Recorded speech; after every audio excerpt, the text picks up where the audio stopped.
Hello YouTube, welcome to the channel. We're about 10 minutes in, we hit the multi-stream button right now. Hello and welcome, I'm Uncommon, or Casey. We're learning to draw here. We're midway through our warm-ups. We've had a short conversation about music and the answers to the universe and life itself. If you missed those, you know, sorry, we didn't capture it anywhere. But this is what happens when you stream one. You start the Twitch stream and you tell yourself, once you start, you'll hit the output. We're going to keep doing that because I would like the YouTube videos to not start with a 5-minute stream starting screen, but here we are. Instead, you miss like 10 minutes of things. So, doesn't matter. I'm not here for you, I'm here for me. We're here as a fortune function so I can learn to draw. And the next step of that is putting down lines so I can practice. So I can practice drawing in different directions. That's all we're doing with this exercise. Probably do some circles next. We haven't done circles in a while. And I feel like we've been doing a lot of circles lately. So that's what we're going to do. Long story short about the music bit. We just try and Spotify playlist. But I can't do that if I don't have premium, because their advertisements have copyrighted music, and we just learned that live. I think I caught it before it mattered, so. That's enough lines. Let's go with a nice red this time. Trying to add some color to our warm-ups. Get our lines. I was about to rotate the paper, but that's not the whole point of this exercise.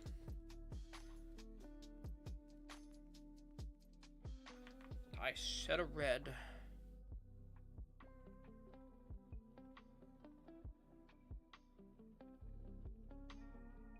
Now,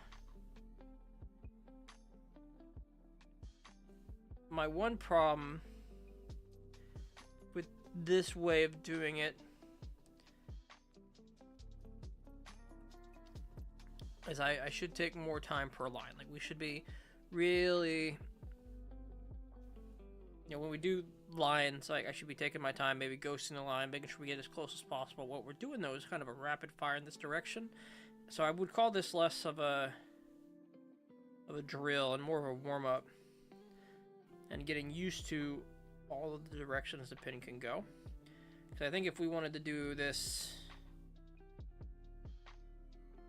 for line quality over time, you know, I would probably use 2 dots and only draw 1 line at a time, because I can't see all the lines I'm putting down. We would do some ghosting.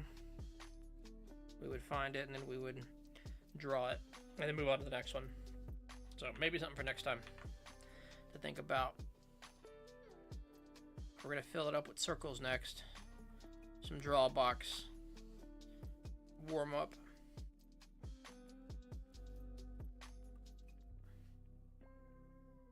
And that one we can do all the tilting we want.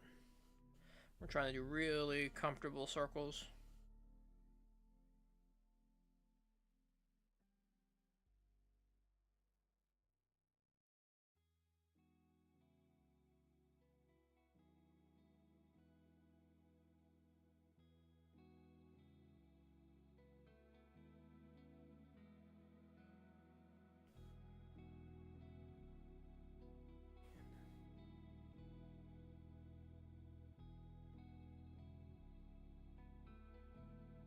I keep making sure I'm using the whole arm here. It's not too difficult.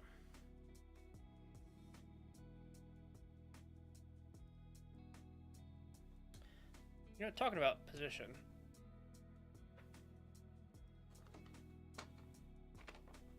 I'm lift it a little bit, and we're gonna do some exploration of that. 'Cause I think I might want to avoid being hunched over nearly as much as I am. I've been lowering the tablet more and more each day. Oh yeah, I mean, that's some great noise y'all are hearing. Let's really raise that thing up and try this position for a while.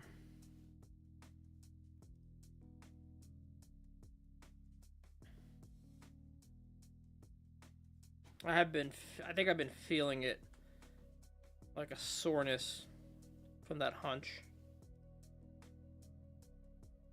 I don't feel like it's any less comfortable.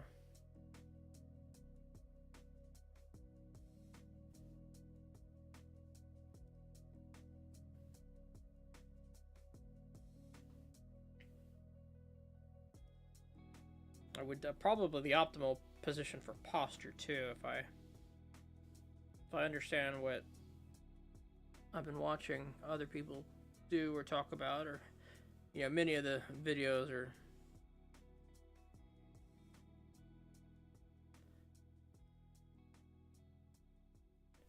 I've been watching. I say many of the videos I've been watching way too many. But I think it's good. I've been changing my YouTube diet from trash gaming videos to trash art videos.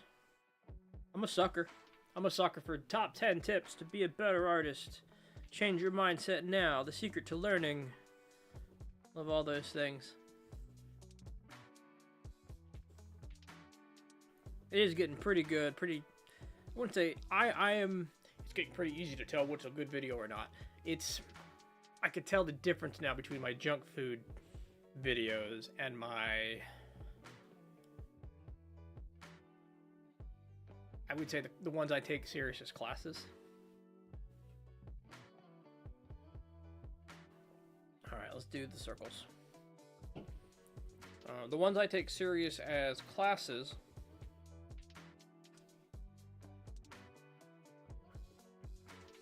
are usually significantly longer. They go into a level of depth and detail that even the same, I would say, artists or YouTubers or teachers, when they're doing their junk food stuff. I'm gonna keep calling it junk food because I think that's a good way to describe it.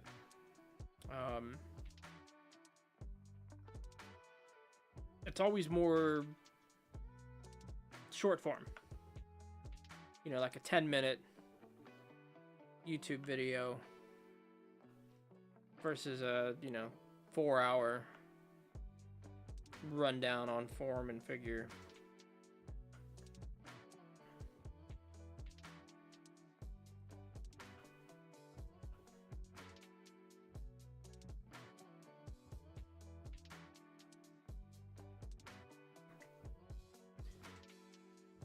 Alright, let's do a curved one in here.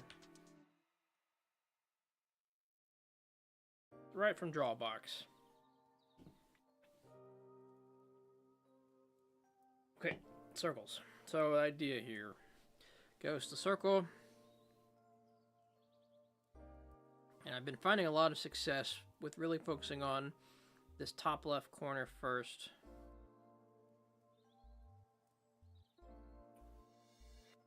We do 2 full rotations around the circle.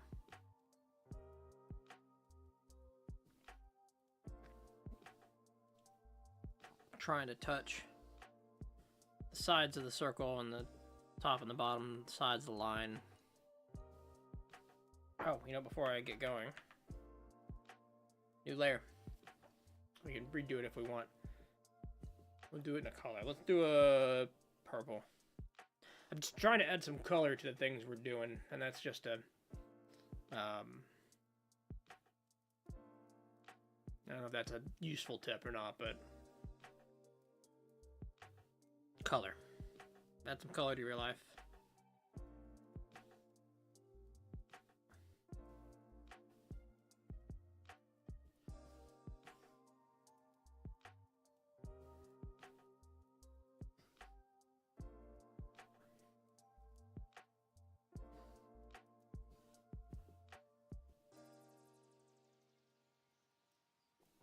Okay, let's do a little tilt.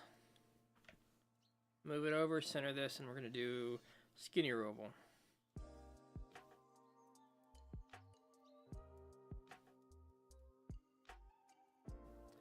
What are we working on today? Hey, Genuine. We're going to get through these warm-ups and exercises.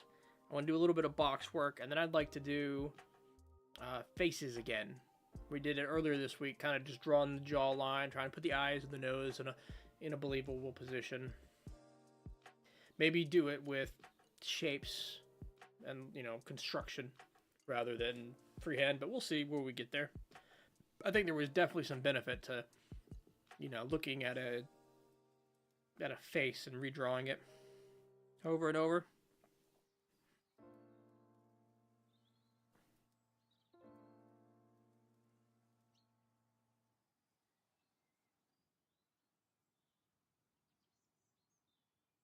Or was it yesterday? I think it was the day before we sat down after the stream and we did.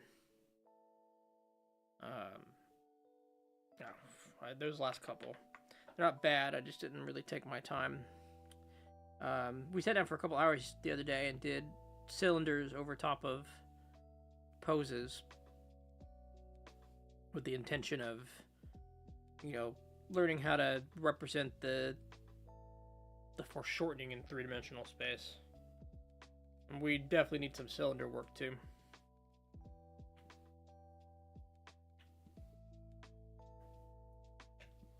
You got my hotkeys right. Where do I want to do this one? Rotate the paper around is nice. Let's do one straight up and down. What about you? How are you doing today, Genuine?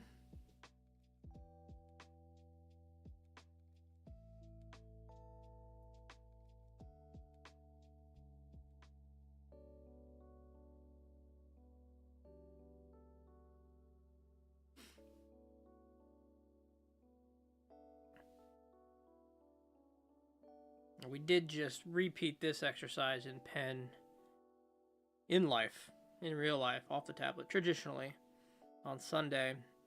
I think I designated Sundays for draw box time. It's kind of nice, though, to repeat these exercises a bit on digital. There is, some, you know, all the work translates back and forth, but there's a gap.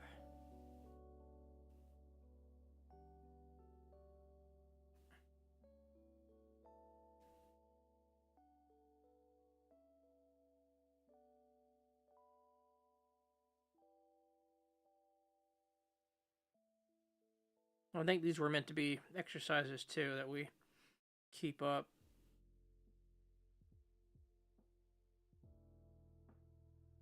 As warm-ups. Ooh, that was rough.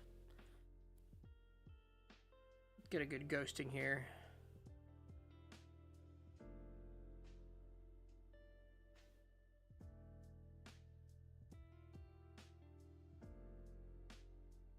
It's been good. How about you? Oh yeah, nothing to complain about here. Oh no. What do we do?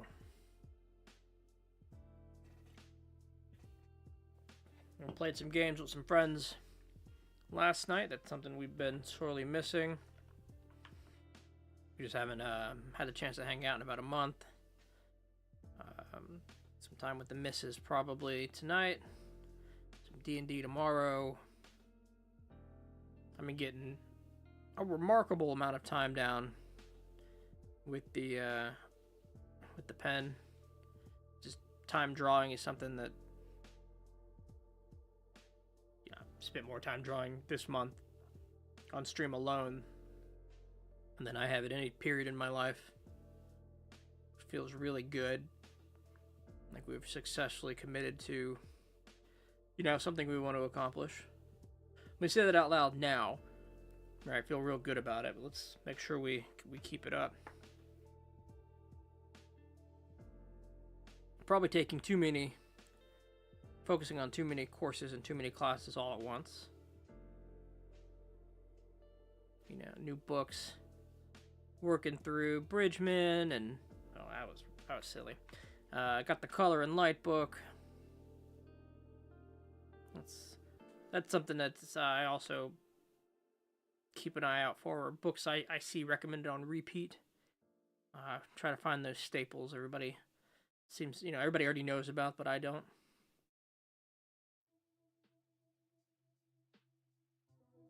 Bridgman was actually something I first heard about from one of you all.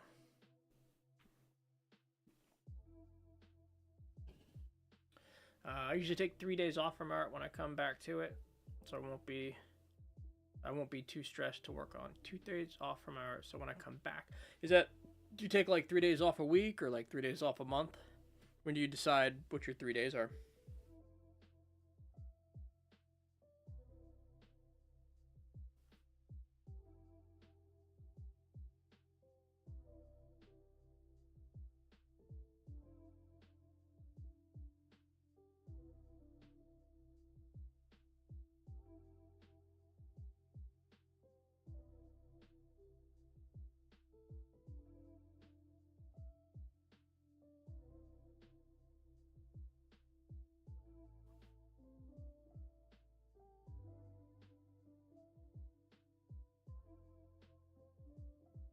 Big circles here.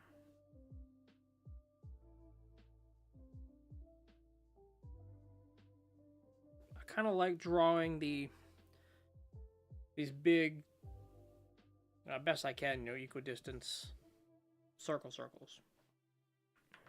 A little more.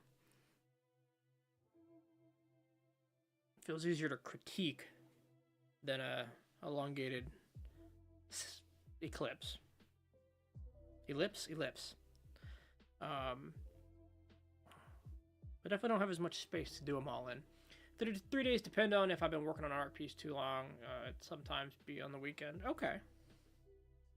Well, that's good that you found like the rest period that works for you.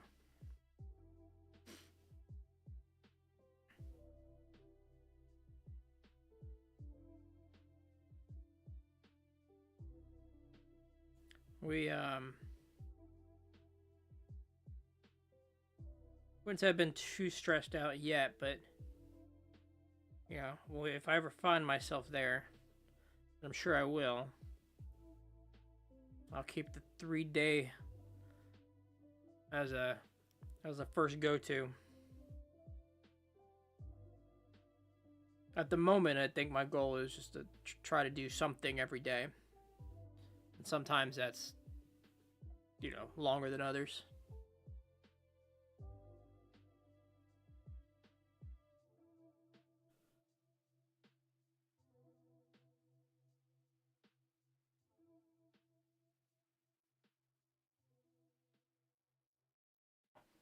Okay. Let's put down the big circles again. Let's do it right here. Let's get a good ghosting on these. Since we're not using a lot of space, we don't get an opportunity to put down all this many of these. Let's try to be really intentional.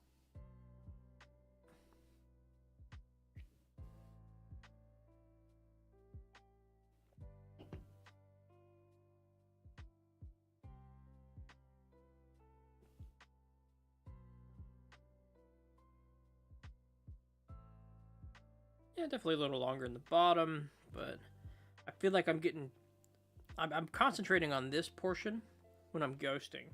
And I think that focus, I can start bringing it to the first half of the circle now.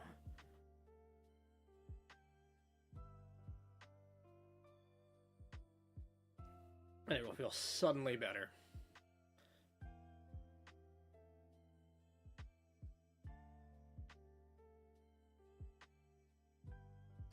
I'll tell you, one of my questions, general questions I put out there is how often, how long are people drawing like per day, per art piece? What's that look like? By drawing 3 hours a day, 4 hours a day, is that high? Is that above average? Is it only above average if it's consistent? Do art pieces take people 3 hours, 5 hours, 10 hours, a weekend, a month? I don't have a gauge for kind of like the time that other people spend on this. I have no idea. 0. Color change time. Go back to this shape. This elongated ellipse. Try to make sure we're getting this good curve. Not that it matters how long other people. Not that it matters how long other people spend on it, right? In a comparison is a thief of joy kind of way.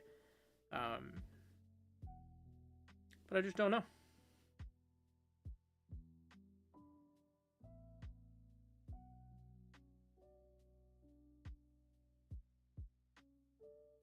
I don't want to be excited about drinking, 8 glasses of water a day when that's like the daily recommended amount. I guess actually you would be excited about achieving a daily recommended. I wouldn't want to believe that was excessive.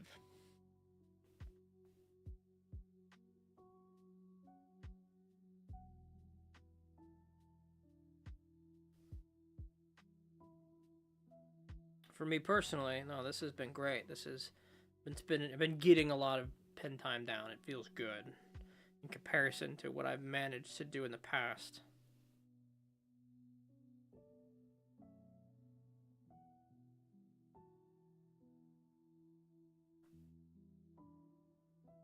I'm improving. I can see the improvements. I can see the lines getting better. I can see the understanding of concepts clicking.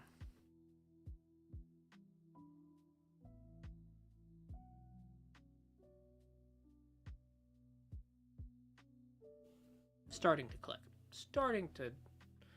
I think everyone just draws at their own pace. Some people can crank stuff out and others take longer. I had a suspicion that the answer was something like that.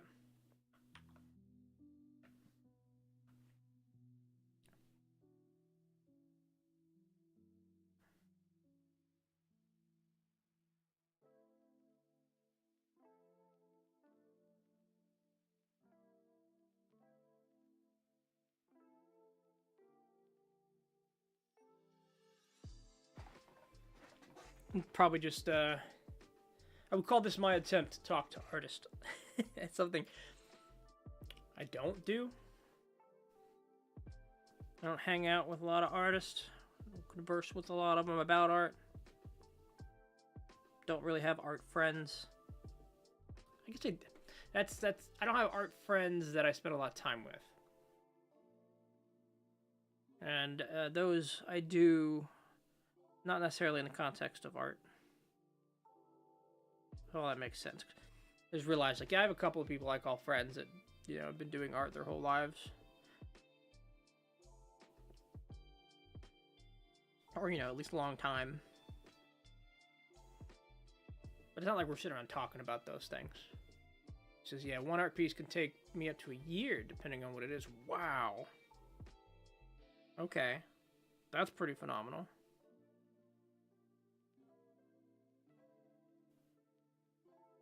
I think the longest I've taken on anything, and we've done it on stream, were some of the copy references, and those were like 2 to 3 hours. And at the moment when I did those, it was like, oh, if I take 2 to 3 hours and really take my time, draw and redraw and erase and measure and draw and redraw, I can do something that feels pretty okay. That feels good. Let's be fair. That feels good. And I considered, hey, 3 hours is probably a good amount of time, and we'll get faster at getting there, and we'll be able to get more done in those 3 hours. My assumption is that people can take 10, 12 hours regularly on a thing. Maybe, maybe weeks. But I wonder, I guess, yeah, it makes sense. If you told me, like, occasionally people do year-long projects, I guess that makes sense. I want to be like, that's unbelievable. To be fair, I guess it's believable. I would love to see people's year-long projects. It's like, hey, this is what it looks like to really dedicate yourself to one thing for a year. One individual piece.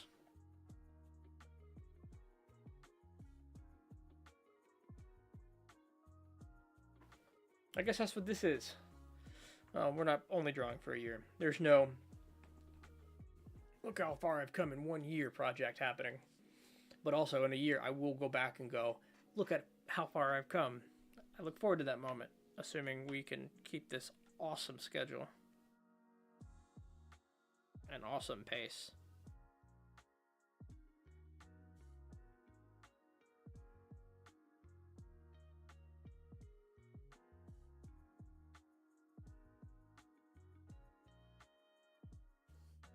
Okay, this energy drink moving through me. We're gonna take a minute or so once we're done this. I say warm up, this exercise. So let's do some big circles from here.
Feeling really good about these circles until I rush here at the end. Whew, alright, we're gonna take like 1 minute. Be right back, guys.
Ooh, ah.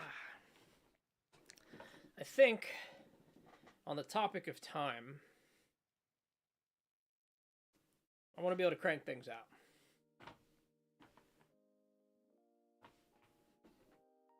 You know, depends on, what that time frame means to any individual person, or what it means to me, I guess. But I think if I had to choose between,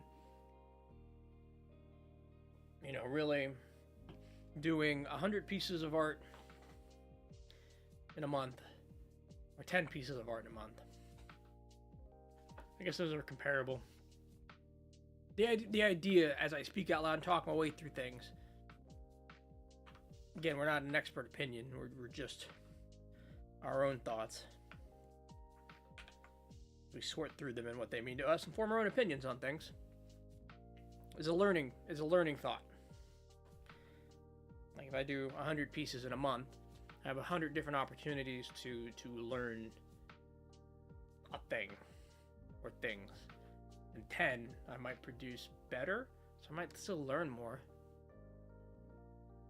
But more is better. I don't feel strongly about this. We're just talking. What are we doing today? Right, cubes. We're doing cubes. Trying to get boxes down. I would not have imagined would have terrorized me so much.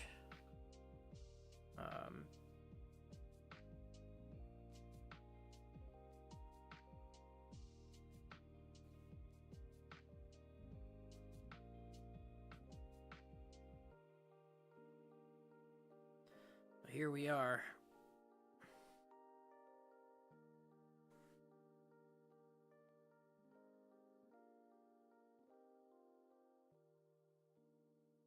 Okay, I'm totally fine with the way this looks, right? We're going to start erasing every other box again, probably.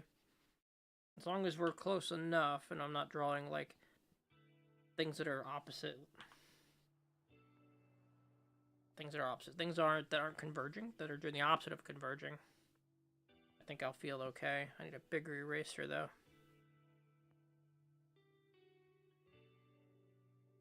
Yeah, we're fine. Boxes. Alright,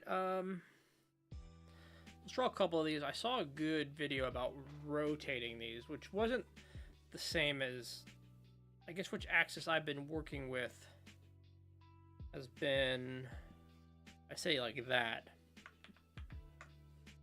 and like, shit, that.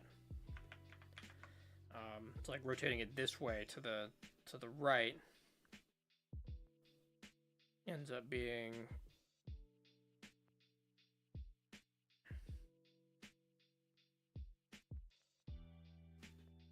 something closer to that. But we already see our mistake, because that should have been...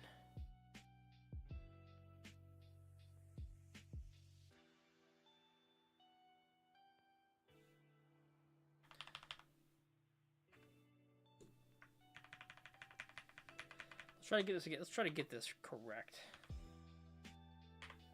Because I've been seeing... Clearly we're not... Our brain isn't instantly getting these correct. Not that it should be instant.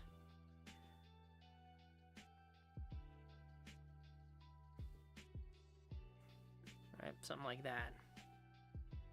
Because we see less of the side on the right, more of the side on the left. The angle as we rotate these. Okay, I'm seeing, okay. As we rotate this box this way, the thing I'm trying to keep in mind now is this or the orthogonal line should go that way. This one, you know, comes over here in similar numbers, similar amounts. So we get this line I like. This line feels like we could go a little more.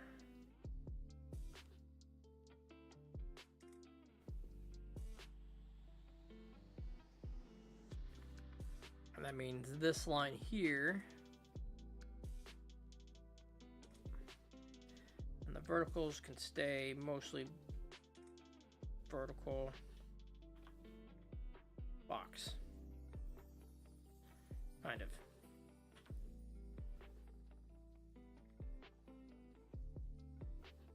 We'll let ourselves sketch out thick lines right now as we search and erase. Not a cube. Not a cube. Practice makes it though. Let's go with taking that box up. You know, this way.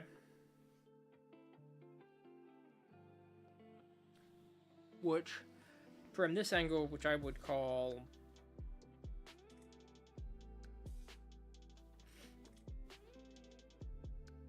we were doing like increments of 45 degrees and 22.5 degrees yesterday, so this would be like a 22.5 degree here and here, right? So we do the full turn there, we should get what we were trying to draw earlier.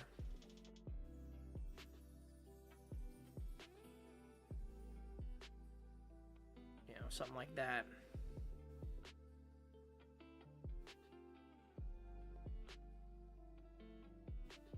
Now let's change the rotation a bit. Let's move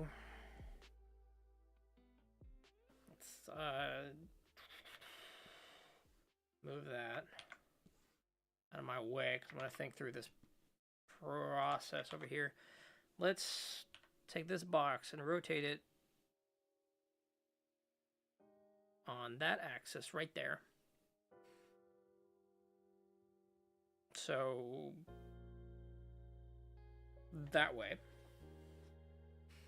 And if we draw on top of it, let's say that, and we were copying some stuff to see how it works. We get a cylinder here.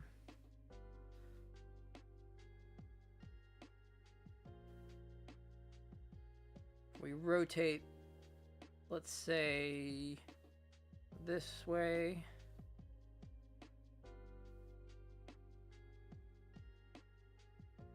Connect those boxes. Let's get another color so I can see. Is this a working system? Or am I using this system correctly?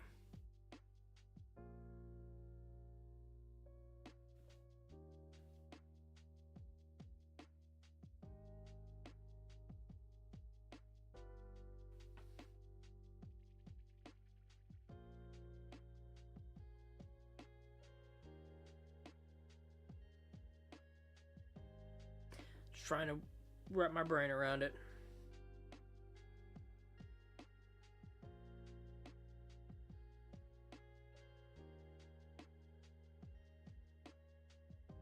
I think the vanishing point for these two now kind of remains the same, right? So it's there and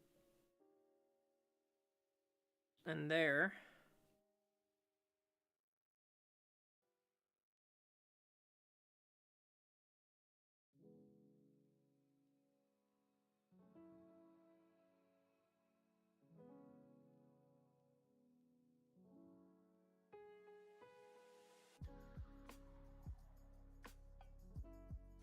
Let's erase some of the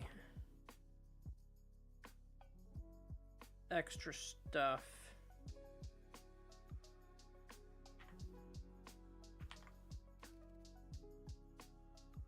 That box makes sense in space? Guess that's a question.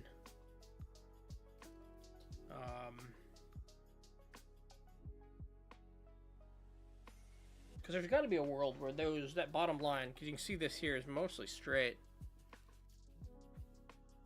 Or that line right there.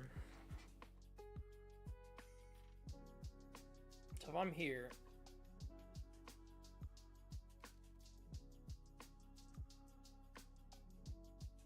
and we rotate on this axis, there is a moment where this is a straight line. Right after that, you know, we rotate it enough, we end up with that line down there, but there is a moment where that's a straight line, and we just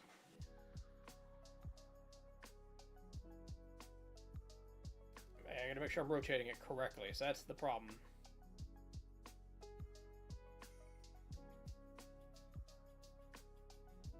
Yeah, okay, rotating it on the correct axis. This cube helps a whole bunch. Who would have thunk it? Okay. Let's pull away from that box and give ourselves a new box.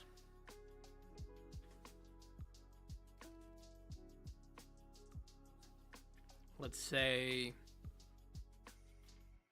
45 straight on box. 45 like on the corner. We get that perfect like 45, like a square that's been turned 45 one way and 45 another.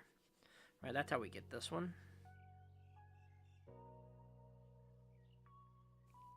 And I'm drawing with a lot of wrist there when I shouldn't be.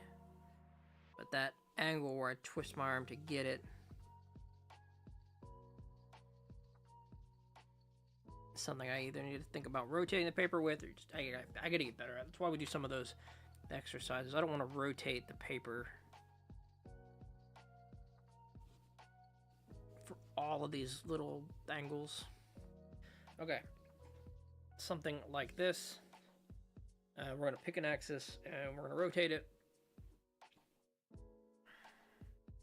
The difficult axis. A difficult one? Because we haven't been rotating by these axes. I've been rotating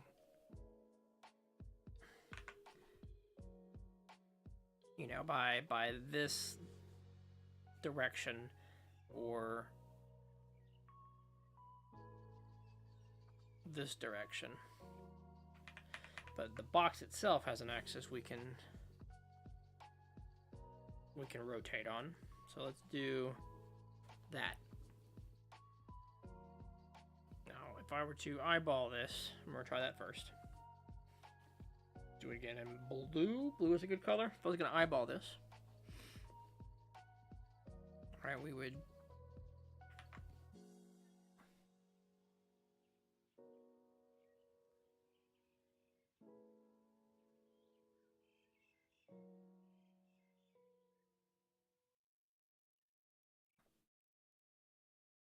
somewhere like that. Keep with the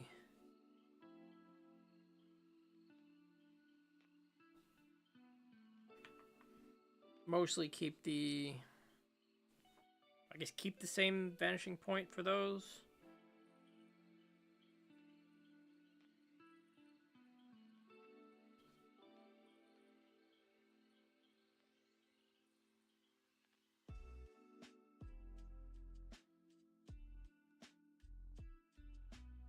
Of course, drawing over the box helps a bit, but if we wanted to freehand that,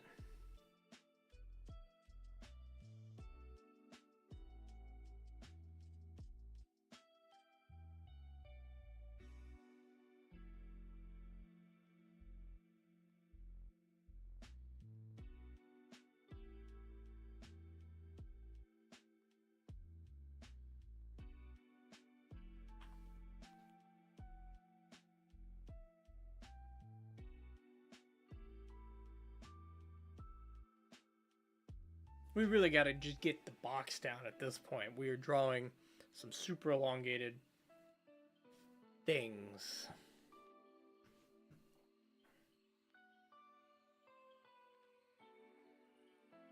And it happens, I guess. Okay. Well, that's why we're drawing boxes. Maybe we're rushing through the boxes. I think I have a desire to be able to rush through and draw good boxes while rushing. But maybe we should be starting a little slower. Like if I wanted to draw a good square without rushing. Yeah, do we plan it out with dots? Is that the right approach? That's the draw box approach, isn't it?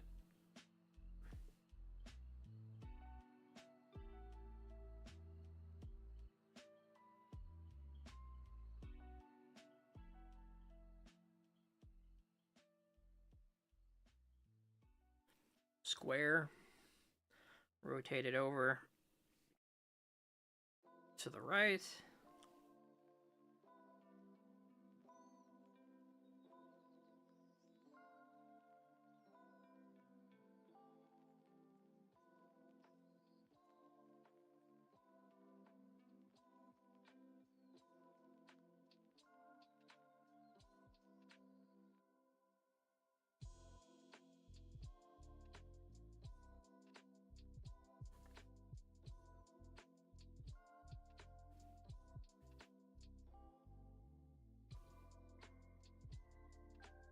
Even then, we've elongated it in that direction. It makes me want to shorten it here.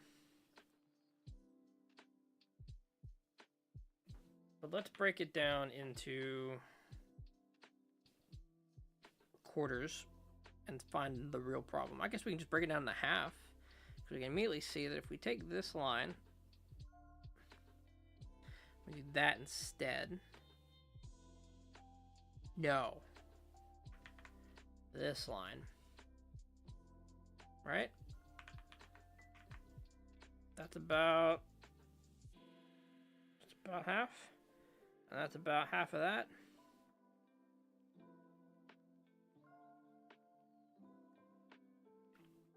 Now we need to consider half of this again.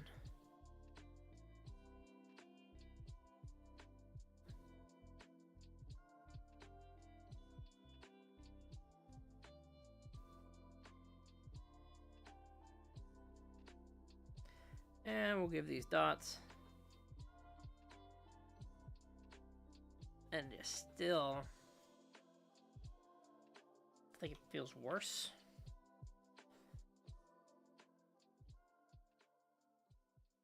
Man, we've definitely got an elongated square there.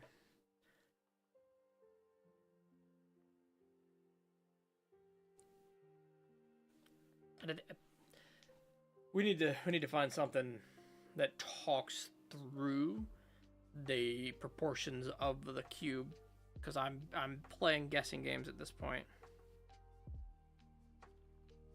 until we find something, and then we're trying to create a rule in our head for it, and I think we're creating the wrong rules, and that's something I don't want to do. I don't want to teach myself wrong. So let's spend a minute looking for the proportions of a rotating cube.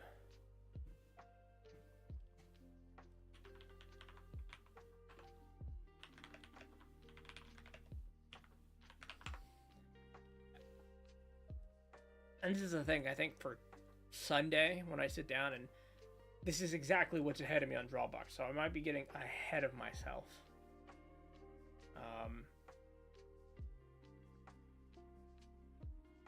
We went immediately to a mathematics page, which is fine.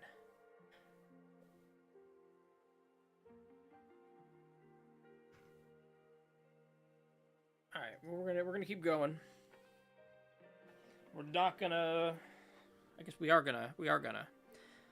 So let's say we're not gonna like continue to make terrible estimations, but we are. We definitely are.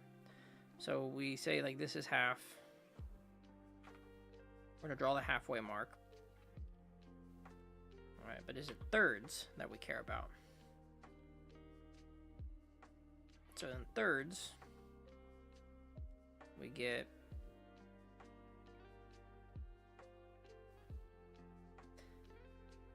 that is about 2/3. And in this way, this one feels like quarters. But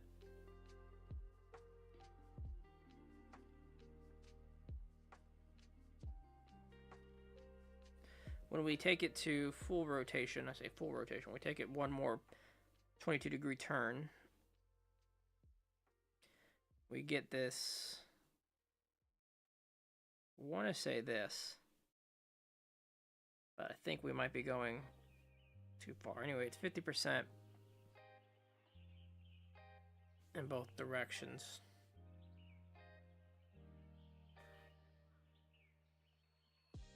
Left to right. This we know. What is the proportion for this point right here in comparison? I know how to answer this on my own. We've got Godot. Godot has cubes. I think we can run this project. I think we have to create a new project. Okay, new project. Cube.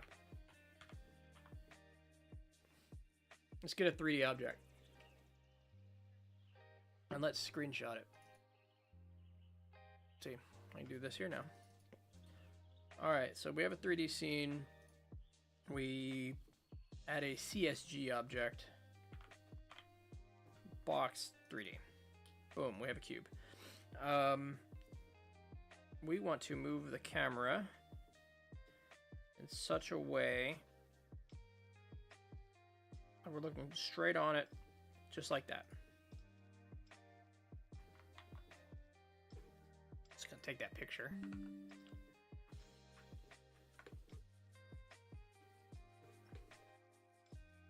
And let's dissect a cube. immediately I noticed one thing. That is not thirds. That is not halves. That is completely, just barely. And if I zoom in, there's not a big change on the, big change on the proportion. Let's zoom in a bit.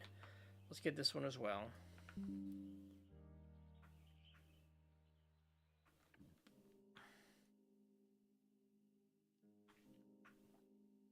Okay, so the first one, we're gonna draw some lines on.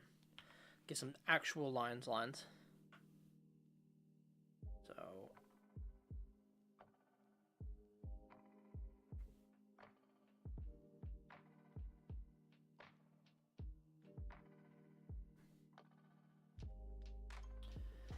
all right, that's half, clearly.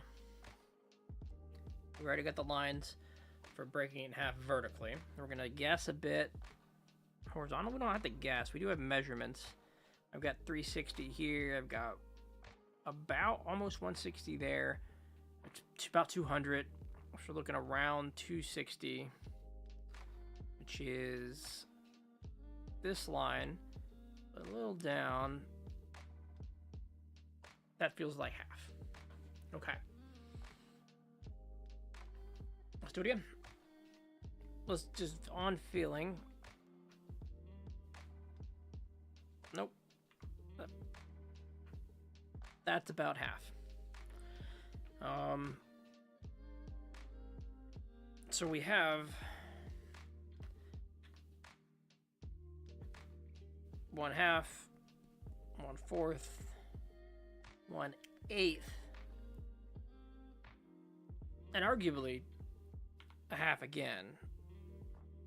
But even that doesn't, it's like in the middle of that, where we would say, you know,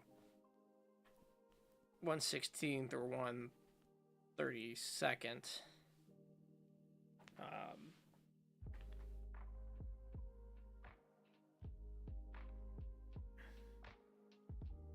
Hey, appreciate it. Have a good one, Genuine. Let's do it again over here. We've zoomed in, making sure we're not being silly. It's all the same. It's all the same proportions.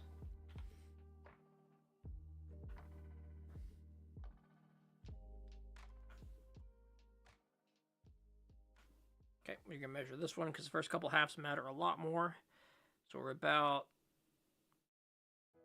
560 and a couple tidbits. Let's go right to the line at the top. Well, it doesn't even really matter. The whole thing moves with the top of the image. So can we move the image to the top? There we go. So this is 5. Let's see, that's 540. It's about 550. Divide that in half, 275. So we find 275. There's 260. 75, right about there.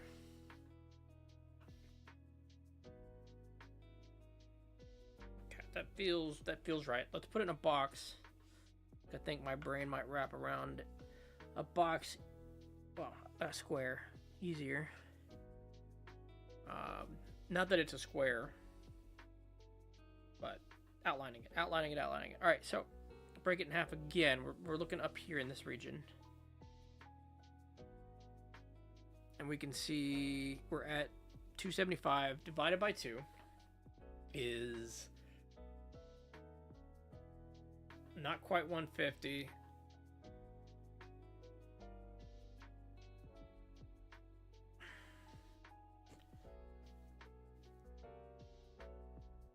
I'm a mathematician. 137. Okay. 0.5. So 137 would be, let's see, this is 140. About there. Okay. 3/4 of 175. 275. 275. Make sure we're doing the right number here. Yeah. So 275 times 0.75. 206.5. So we're looking for, let's see, this is 220, which makes this 210, which makes this 206-ish. All right, so what we have, 1/2, 1/4, 1/8. This is half the box. This is 1/4 of the box.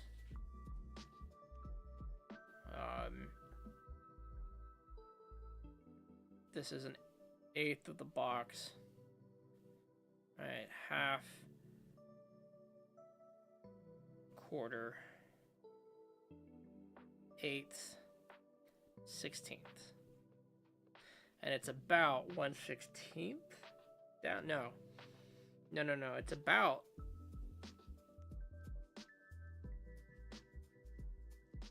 3/8. And in the same vein, this one is about, let's do that thing. So we had 1/2. We have 1/4. We have 1/8. This is 1/8. Now it's about 1/8. The line. Well, make sure so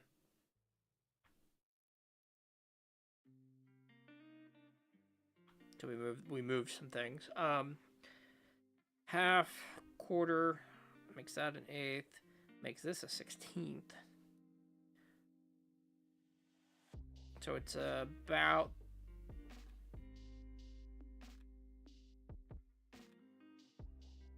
makes that 1/16. Makes this 1/16.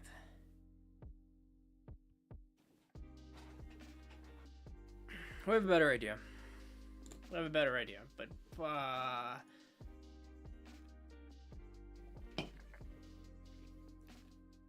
let's just see if that gives me a.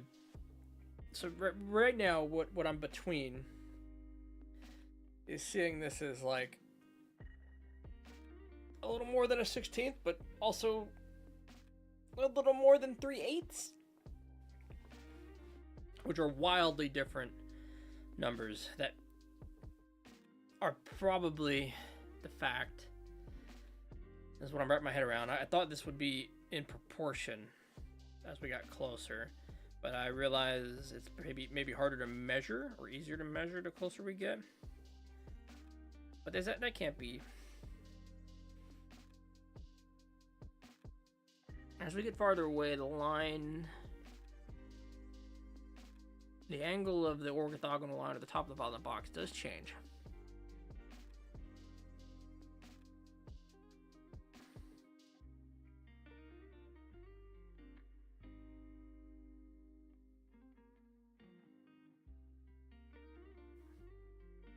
So do all the other dimensions.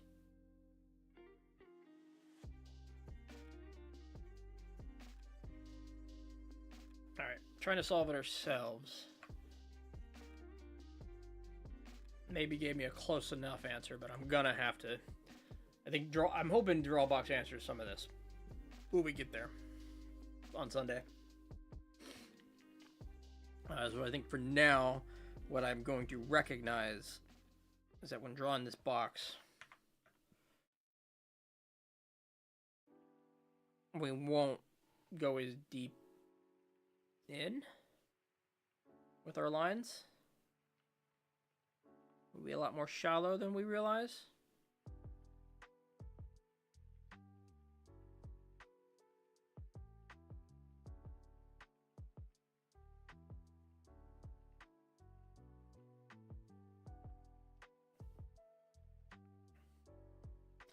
Now if we clean that up, what do we get? I just kind of eyeball the cleaning up.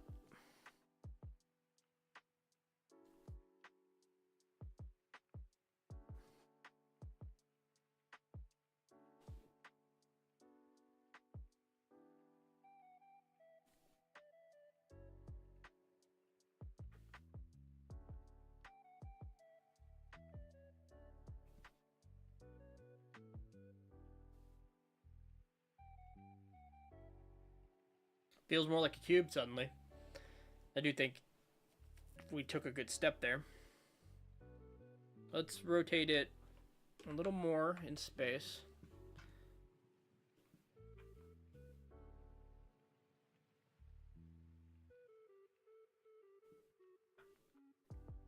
And let's take one quick look at a line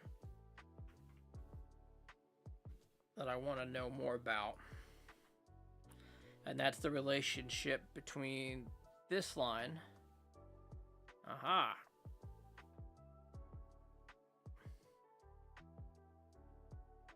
So why is it multicolor?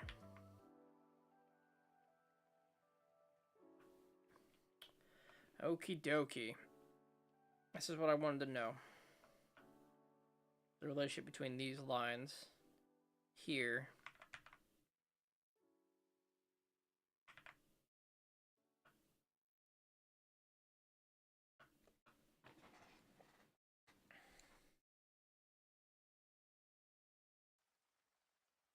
As we are about another 22 degrees in that rotation. They're not lined up. The steeper one is steeper. And I think that's fair because one of the things we know is that as we rotate the orthogonal line, one thing I do know is that we rotate the box,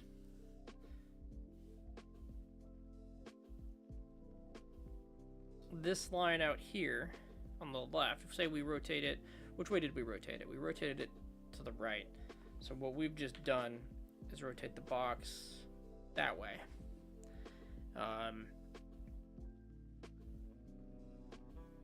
Which means these lines here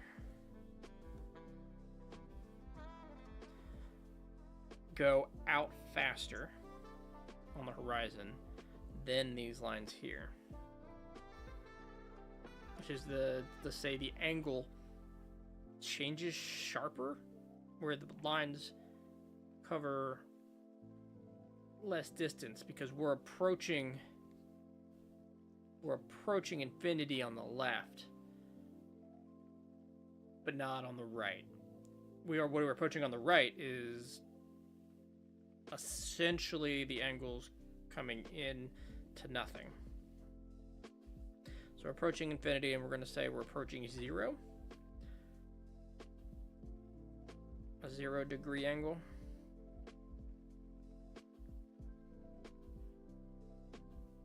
At different rates, but that makes sense when I look at the box. So if I were to draw that box,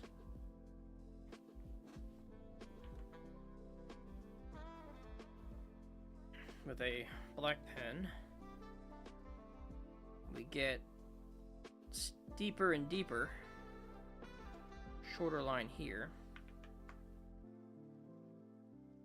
than we would over here.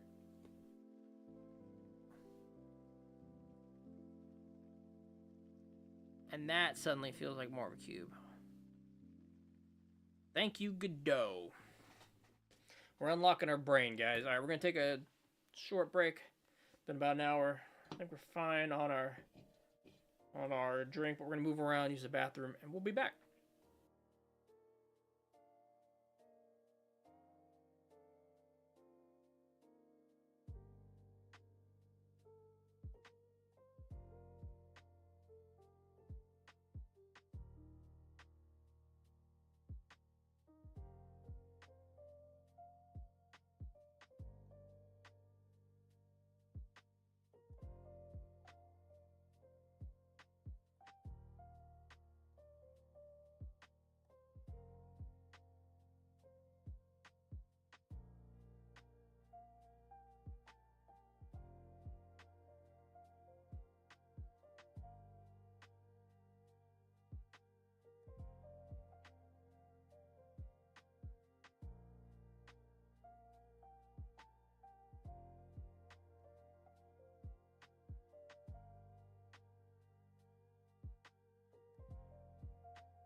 Hello again. Hello, hello. I think we are a big fan of our new mic position, I think. We've done some things with our layout specifically for the arts in this style. I like. Headphones are gone. Mic isn't directly in front of my face. I could use more mouse room. I think I'd always sit a little tilted, so maybe we do this. That should probably be fine. I have more mouse room now. And I'm centered on my screen. Does anybody else just have a position where they're slightly right of where their center should be? I've been sitting a little right of the monitor, I think, forever. Okay. Here we go. We unlocked some knowledge by looking at some cubes. Let's keep it up. I think we draw a few of these and really, really cement kind of the idea here.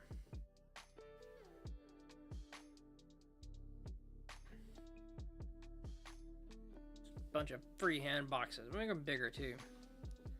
So good thick box line. We don't need to double them. Making it bigger. We're gonna go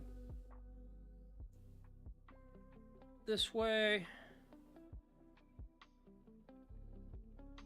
Eyeballing the proportions a bit.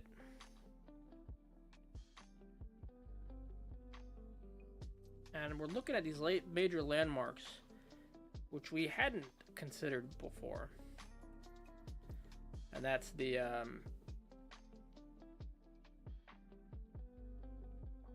this line and this line are deeper in. For some reason, just hadn't clicked. So, let's do it again.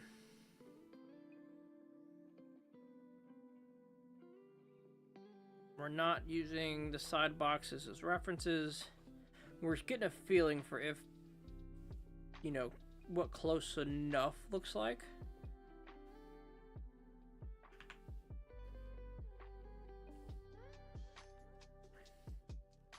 Because in this case, I think close enough looks like that.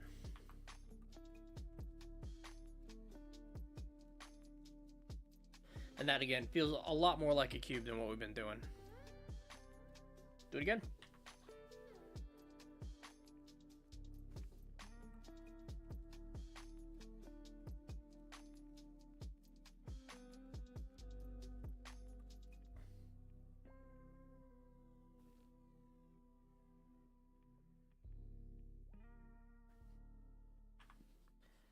One thing I do wonder is how well...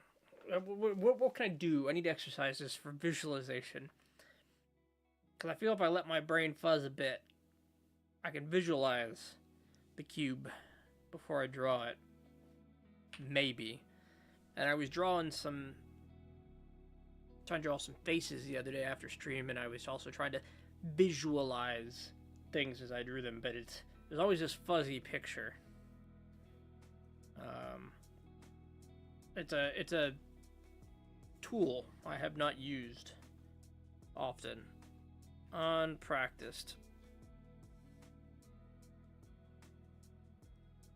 But I want to say it's gonna be important in the intuiting of everything we do. Everything I do. Like I said before, my goal is to intuit a lot of this. Put it down faster, at least sketch it out faster. And like if I wanted, a quick box, bow, bow. And we know this goes in, out. Quick box.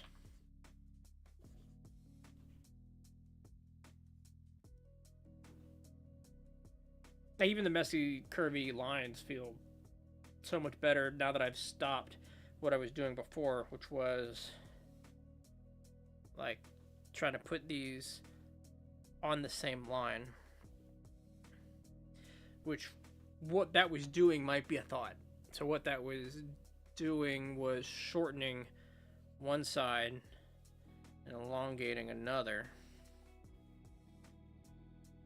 And we weren't getting a cube-like shape. We were getting a rectangular tower or container type shape.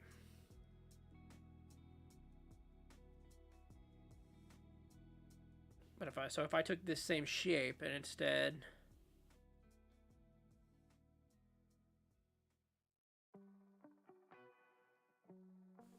did something like that, yeah, it quickly turns this into a rectangle. There's something about that.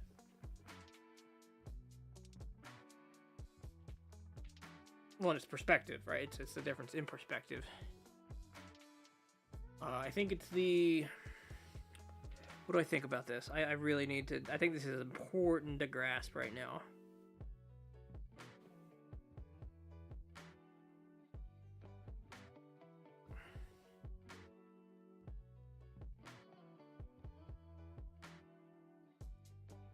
Try to imagine this line here, you know, being brought up and in, and how that's shortening this shape in real time.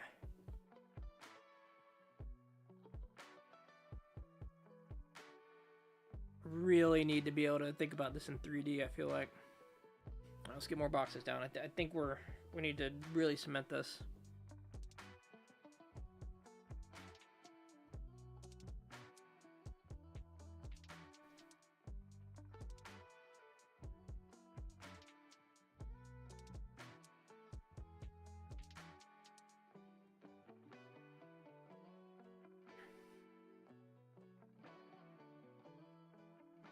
We're getting a little longer than we should be. But it seems like the key is still making sure this line is lower. Because again, it's farther away from the camera. It's farther away from the eye. So it's smaller. And if it's closer to the camera, but also short, like we did here,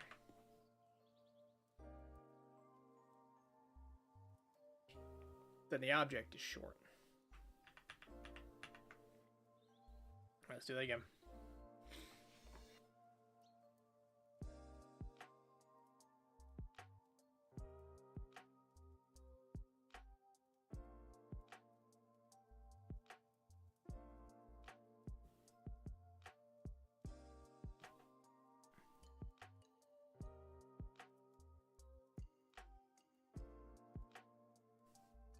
Yep.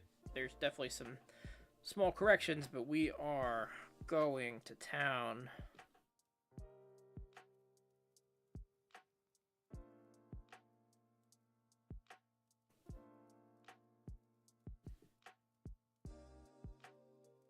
That's going to be short. That's more so what we need.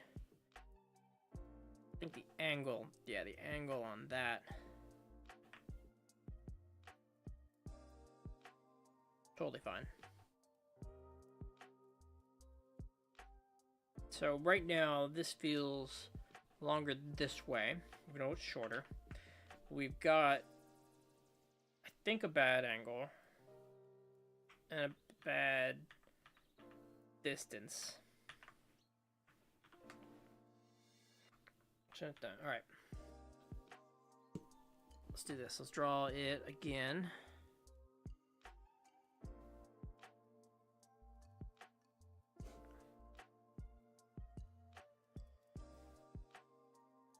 That feels better.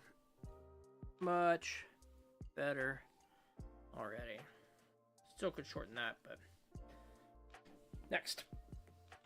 This is what I mean, 100 boxes.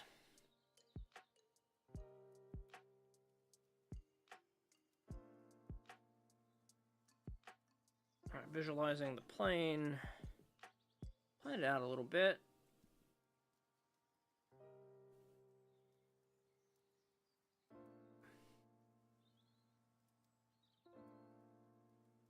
Shorten it up a bit. We're going a little farther than we mean to, but we're still cubing. We are still cubing. So if we're going a little farther than we mean to, let's try to fix that now. Now I think we want a much sharper angle than we have been. But will this still feel cube-like?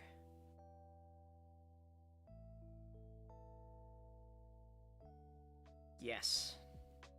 Yes, it will. Alright, so let's rotate barely. Let's barely rotate.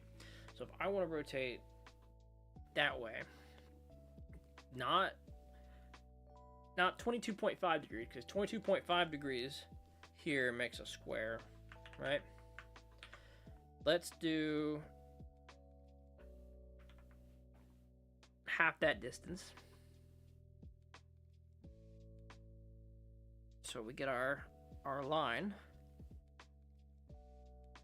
And as it goes in, it goes much sharper.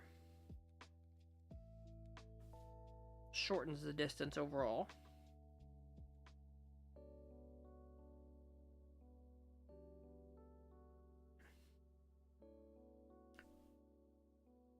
But this line on the left does not collapse as hard. So this would be straight. We still want small convergence. Maybe a little more than that and a little more on point.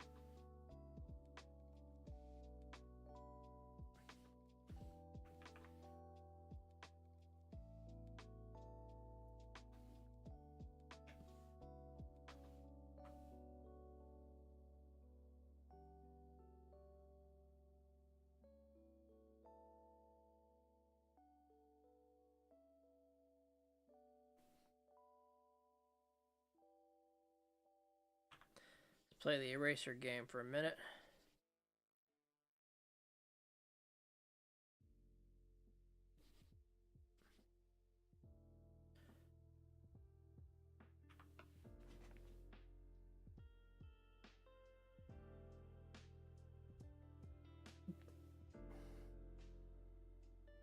Close, but we're missing what? Lineup of the lines. Let's draw it again. In fact, let's draw on top of it and see if we can't see if like better lines help.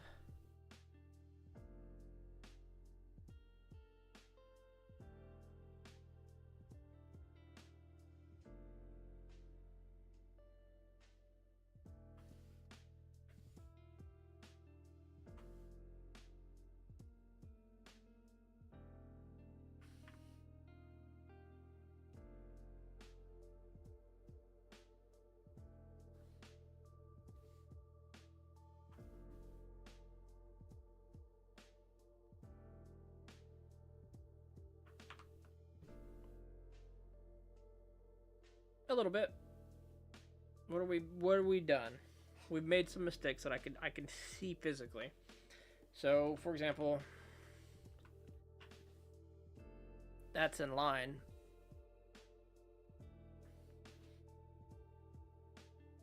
These two here, wildly different. So if we clean that up,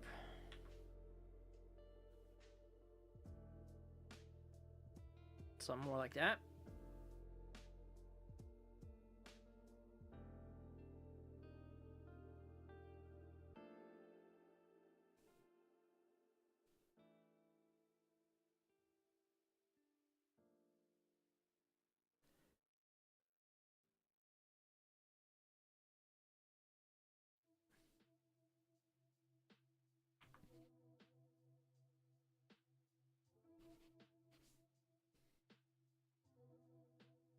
Yep, I think we did it.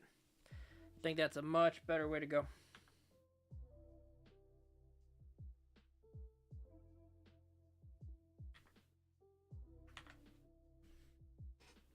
Still a little off, but close enough. All right, let's go back to our 3/4 turn. I think more time making that look like a box is helping.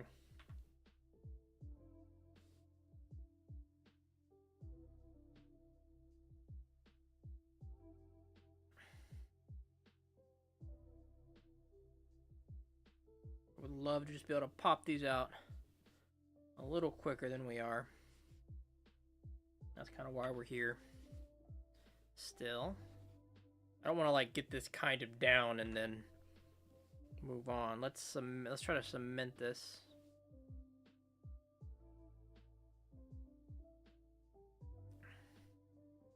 So I'll probably need a little more length there.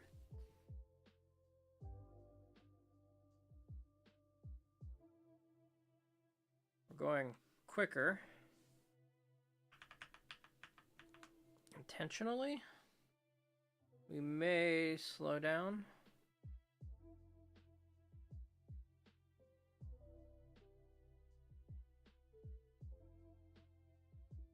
Aha, I don't know why we decided to color that side, but we did.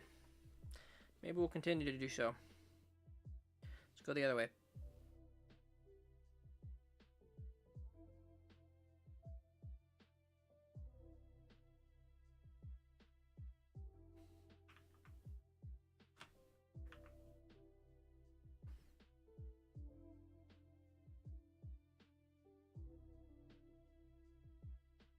Yeah, feels good. Color, color, color, color, color. Pen time. Is that what we're gonna call our drawing time? Get some time on the pen. We need, you know, our 10,000 hours of pen time. Box. We're not done. We are not done. Let's keep these layers kind of around so we know they're there. Let's switch to a color. Let's add some color to our life. Let's not draw over. Let's not draw over our current. Oh, I'm drawing on the opacity layer. But let's not draw over our current boxes, right? Fuck, we gotta hide them, or I will use them as like a trace reference.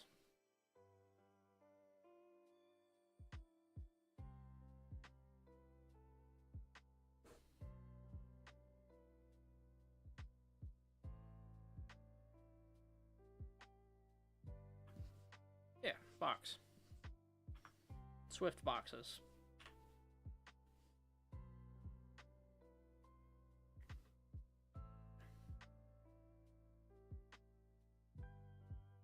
I'm trying to envision them as I draw them.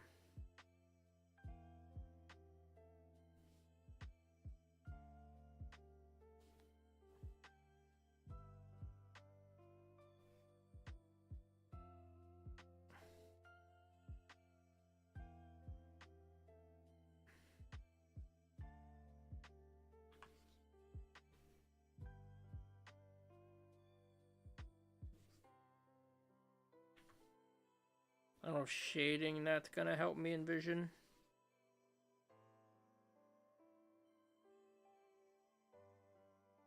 Or just cleaner lines. Or do you keep starting with this vertical?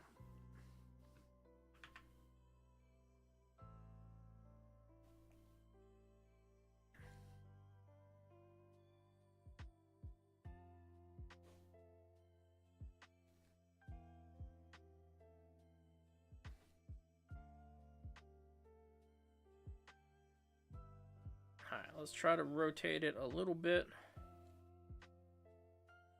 So we end up with this more shallow, short line. But I think the shift has to be higher.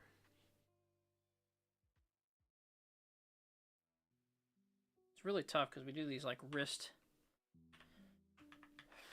movements here that keep this from being a distinctive line. I'm trying not to make this whole thing feel like a curve, you know? When the lines get shallow like this, I have a hard time with the corners. And, you know, maybe if we take the eraser, right, we neaten it up a bit, we'll find our corner better, but I think it's all blending. But that being said, let's do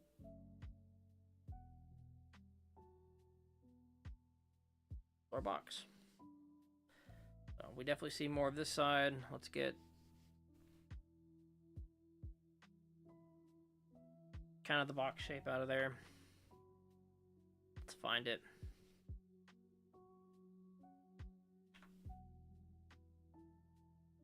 Trying to not make it look rectangular.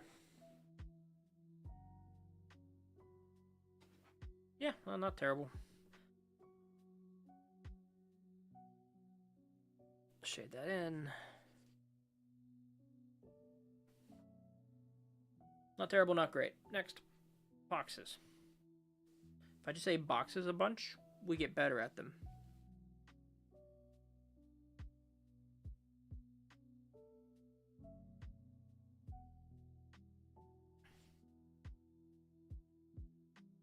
Good, thick lines. We can do it when we want to do it. We don't always want to. I want my, quick lines to also be good and accurate. So we're doing a little bit of both. I think we chopped this one right about there. Right about there.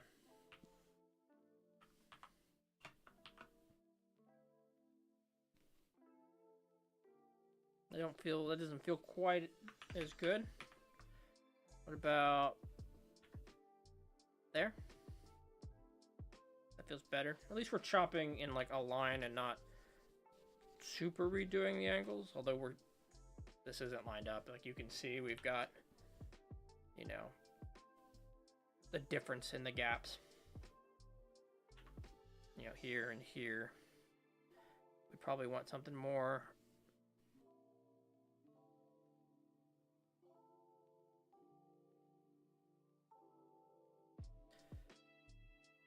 More like that, but now we've got to cut it there.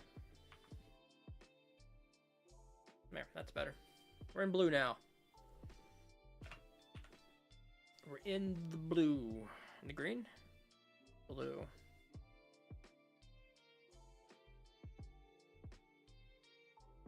Taking some note of the angles I just used to do the thing.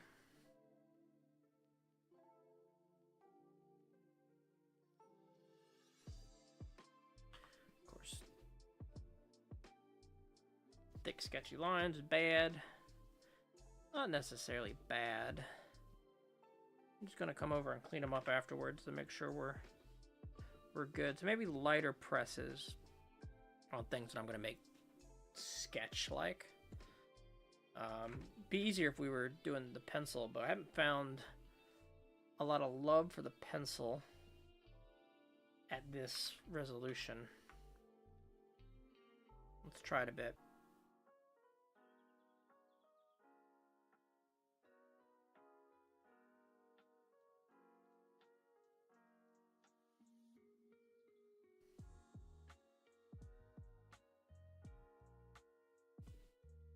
I actually don't hate it.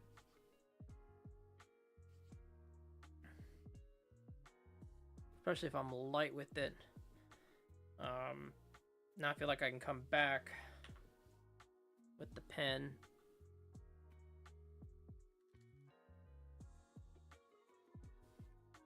Kind of like I would do in real life. Box. We get pencil shade. I think if I tilt it enough, we even get the side of a pencil. There it is.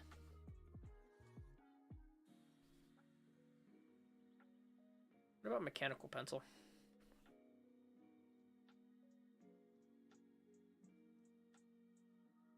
See, what I don't want to do is hold it too far on the side. See, we are actually coloring right now. Believe it or not. Are we not? Can you not tilt the pencil? I can't see as well. There's a blue. Mechanical pencil doesn't tilt.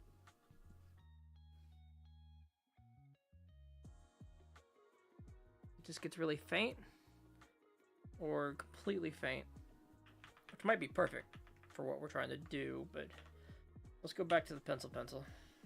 Stick with the black.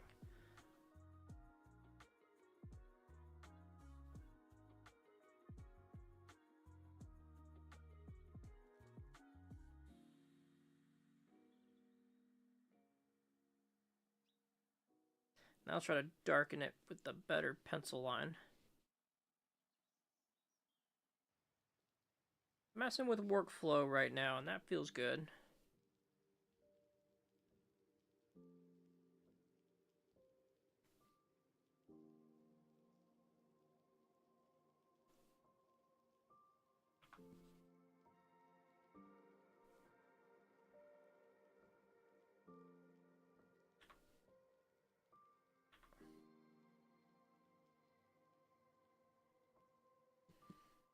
Let's get that color. And honestly, shading with the pencil feels good. We may want to, I mean, between pencil and pen, I think those are going to be some of my more favorite tools that we use. Hey, Goner, when you're manga dropping. Ooh. You know, at some point, you bring up a strong discussion topic. Is that I should be writing it now. Or at least a comic. Or maybe not right now, but there's something to be said as we're doing art repetitions to also be doing story repetitions. You know, doing a little bit of how to tell it, how to panel it, write, you know, a whole bunch. I should be writing the short story version of mangas, a little bit, but I'm doing a lot, probably too much already at once. We are learning the fundamentals, we're focusing on them, but also learning them too much. I'm spending a lot of time on fundamentals and not a lot of time on what people call the 50-50 rule, which is 50% of your drawing should be studying and 50% should be fun, but I'm finding the studying so much fun that I'm doing more like an 80-20. I don't even think I've even... I guess I've doodled. I doodled some. But even my doodles are like, all right, what do I... I'm going back and reviewing them as I do them to find the study on them. But today, boxes. Today, boxes. And suddenly pencil. Which feels fine. Feels good.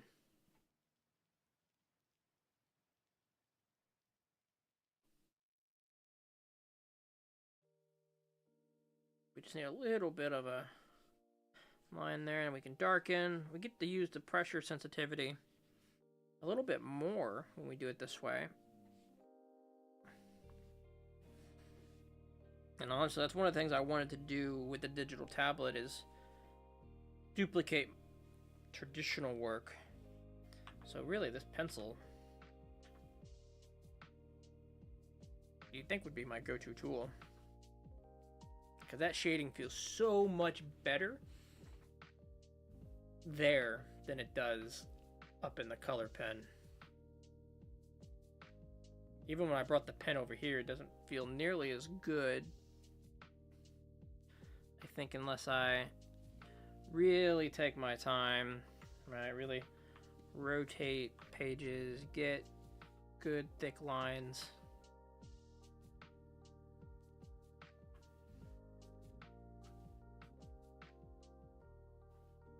And we may just be unlocking my actual art flow right now.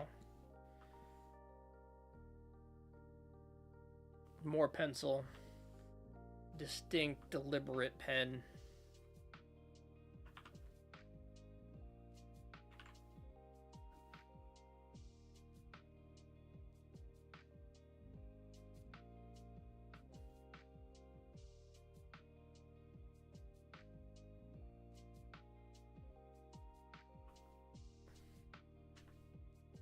Do it again, but we've been doing a lot on the right. Let's do it on the left.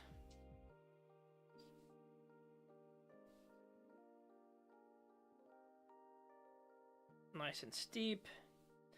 Again, we've unlocked a few things today that we're working on.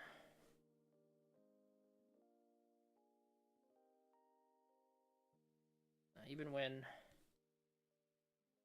curving these lines already feel better because I'm using better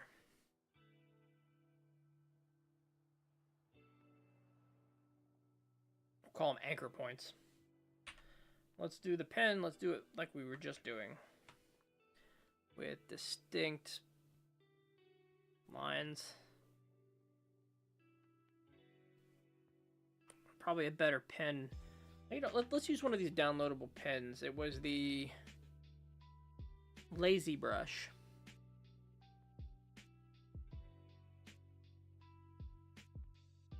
That already feels a little better. It looks like my fine line pens. Because one thing we also should be doing is finding brushes we like. But this one's kind of working like the pencil.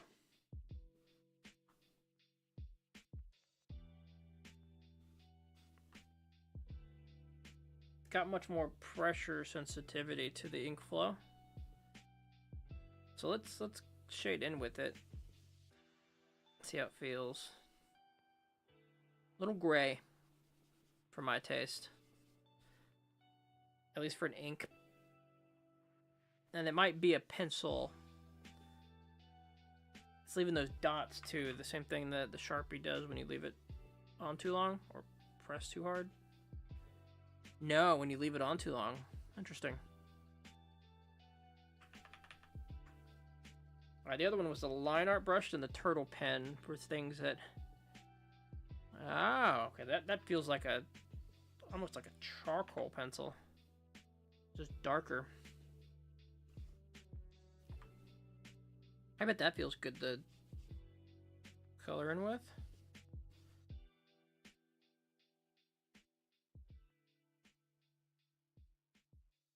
Watch, we're gonna end up with some kind of like calligraphy pen as the answer. Alright, we'll try the new turtle pen next.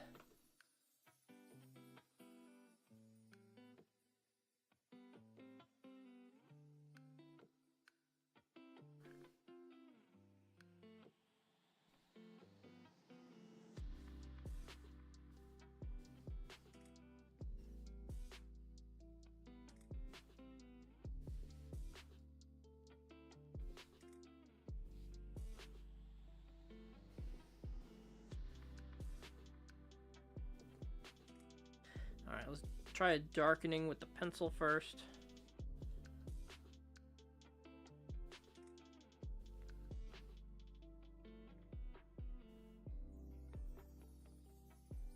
Okay, now we have a turtle pen, and there's a new turtle pen. So we'll do the turtle pen first, and you see there's a shape to it.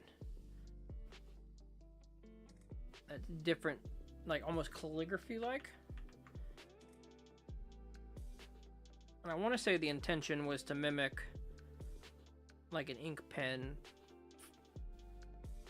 for manga, which would be kind of what we're looking to do. You know, find that kind of inking. But I kind of like the calligraphy pen. I wonder if I could find a good use for that in a drawing. Like if we this pen right here, very don't need it thick, but that's got a flow to it. If I could intentionally get a good flow there. Let's do the next cube with that in mind.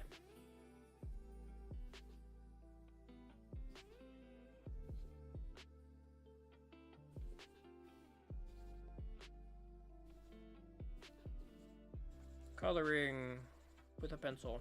All right.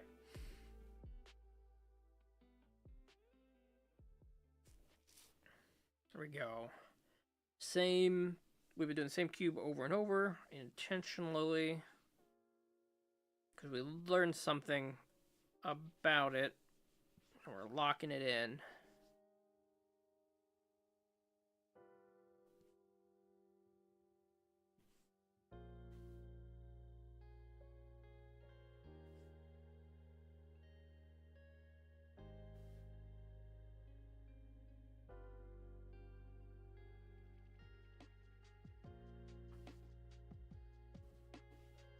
erase some of that pencil and then come back in and darken it up.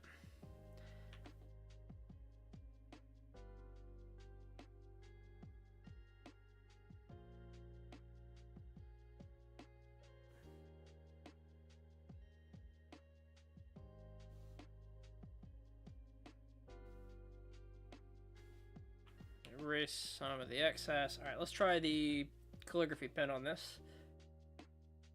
Let's do rotations first, even though we're kind of going against the idea of the pen.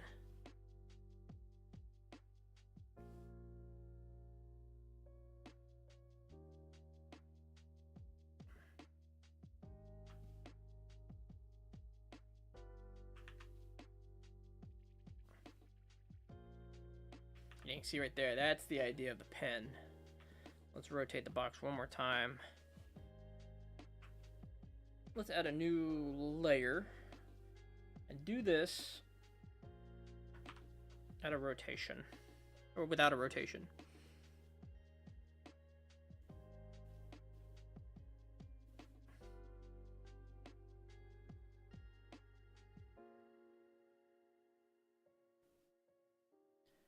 So I kind of want to go straight line like this. Oh, that is not rotating the calligraphy pen in all the right directions, is it? Oh, it kind of is. So if I had perfectly straight lines, we'd be there. I have not perfectly straight lines.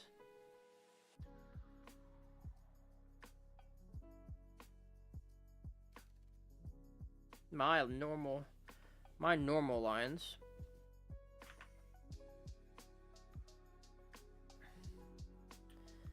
Alright, we can see. Take my time a bit more.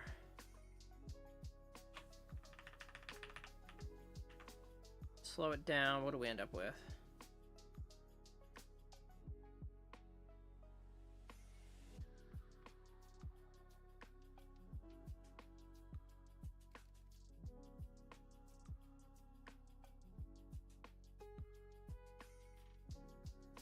A wibbly wobbly box.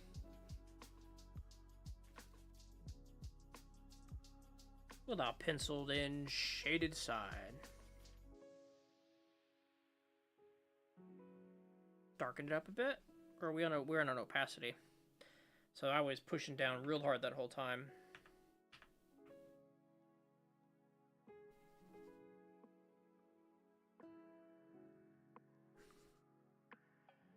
There we go. Boxing. So there's this new Fate, which is this anime series that you love, and the new season is super interesting in that the art style is more Korean, like the way Tower of God looks, but also anime. It's weird but good. The Fate series is super long running. I didn't know you were a fan.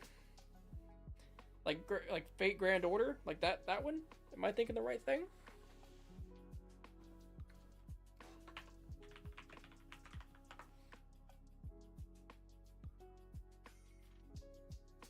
That's a game, Fate Grand Order. Fate anime series. It's a big, long-running one with, like, Fate Stay Night. Yep, okay. Yeah, Fate Grand Order. They're all kind of the same. I swear that's like the third Ladybug this week I've seen.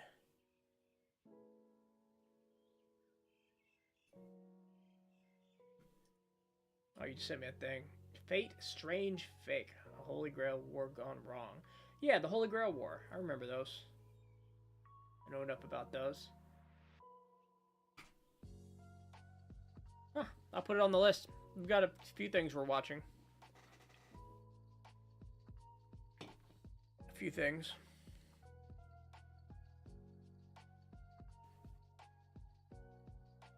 Alright, let's, how are we doing? Let's finish up a couple cubes then. We're on a good cube pace. No, I see it. I definitely see it. I wonder if it's a different studio or a specific art style choice within the same studio. There was a game, a Fate game that came out. I meant to spend more time on. It was like Fate Samurai Remnant. Yeah, Fate Samurai Remnant. That's oh, it's even on sale. I meant to spend some time playing. That looked pretty good. $30. Let's add that to the wish list and remind myself. It's like the lines aren't all clean. They look thinner for sure. Like I see that there's less thickness to them in that picture. Maybe in animation we'll see what you mean a little better. Cube. What's the big plot hook this time?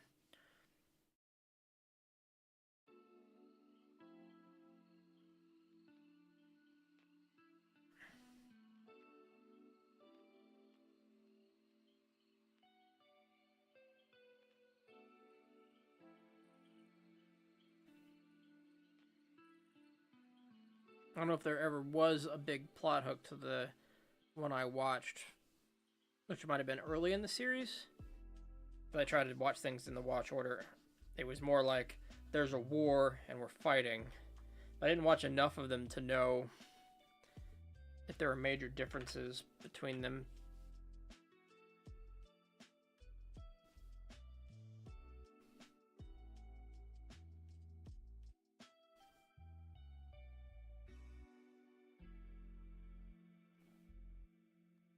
Like, you know, is there somebody breaking the cycle in one of them or continuing the cycle? Is it always the same? Is Archer always a good guy?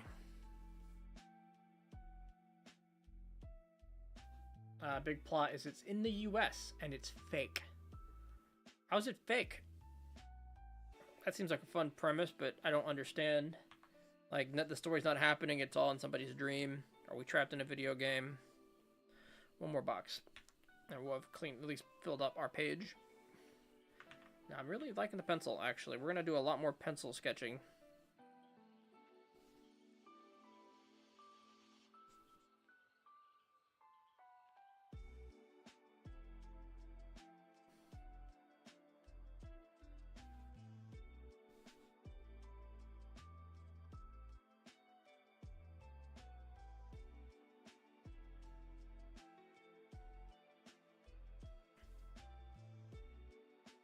Again, what I think I've unlocked here, other than landmarks, right? The landmarks we're really happy with are, you know, this line and that line. And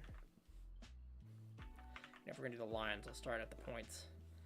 These lines are, you know, a distance or, you know, not lined up with those. Like that's the brain unlock.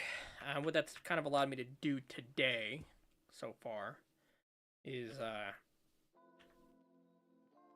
create boxes that kind of feel better than the boxes we've been creating, at least in this perspective. Now, this is kind of the, and let's just put all the boxes on the screen we've been putting down. We'll even take away the pictures.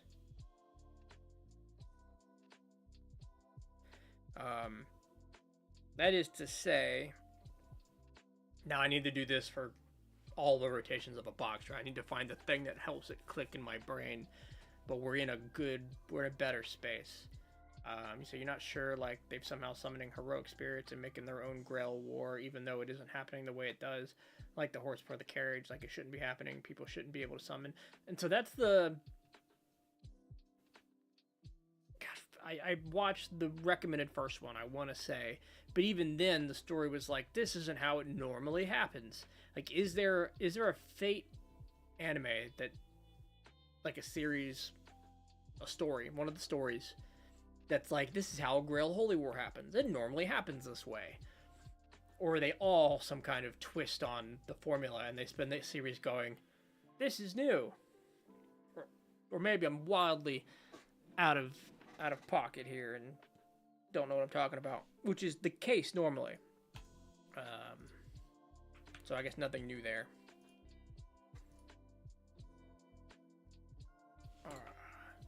Fate Zero should be the normal one. I think is that the one I watched? Or is that the prequel to the one that came out? I'm looking. Fate Zero. Let's see. Fate Watch Order. Maybe that'll spark. Because again, I've only seen the one. And I forget the twist.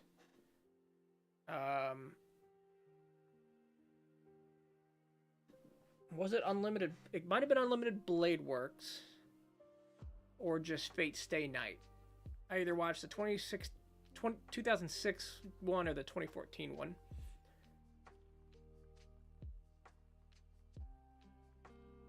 My memories of all the series I've watched all blur together, and that also might be true. Fate Unlimited Blade Works. Let me look at it. I bet if I see the pictures, I'll know. Yeah, I think that's the one. What was the twist there? Was the kid a summon himself? Yeah, Unlimited Blade Works is almost certainly what I've seen. And I feel like I finished it. And like the kid was a second archer, or he was the archer of a different time. Yeah, okay, I'm kind of there. Cool.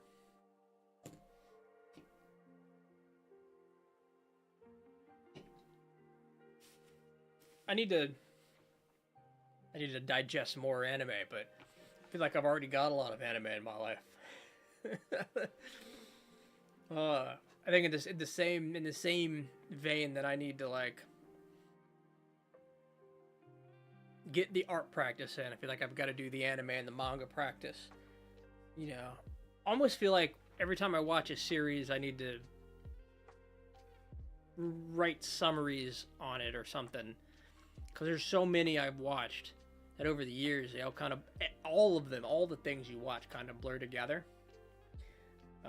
Like I constantly have this urge to rewatch One Piece because by the time I've caught up to where we're at, which is I'm kind of close now. The anime's gotten a little ahead of me.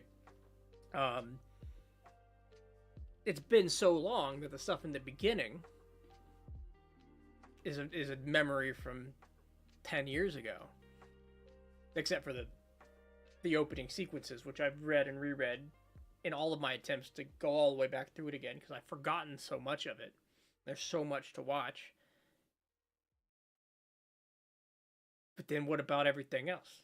All the other fun shit that comes out. Chainsaw Man, I'm not caught up. I went through the first major story arc. Got the second set of that to do. Jujutsu Kaisen I've read through. That was fun. When the anime catches up, I'll have to finish reading that one. My Hero Academia. Read all through that. When the anime finishes, I'll have to catch the end of that. So many good things to watch and to digest. And you'd think I'd have all the time in the world. Yeah, think none of this would be a concern. Anyway. Art. Art's what we're doing now. I think it's time to put anime faces to anime proportions and screw that up a bunch. So let's take some Fate stuff. What was one of the protagonists, not the main character, the blonde lady? What was her title? What was her name?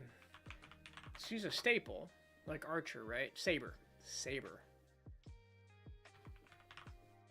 Let's draw some Saber. Arturia, so she has a second name.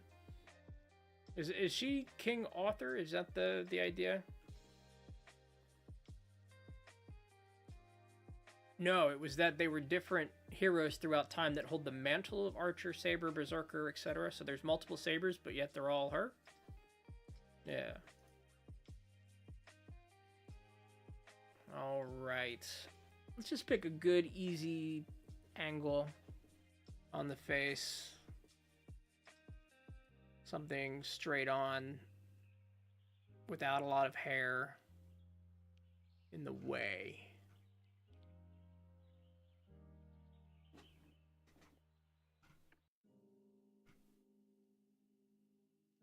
Because one of my problems is lining up the right features on the face at the right, angles and jaw and nose, and kind of want to put some time on that. And I think the last time I did this, it helped a bunch. I'm trying to also look for official material, not fan art.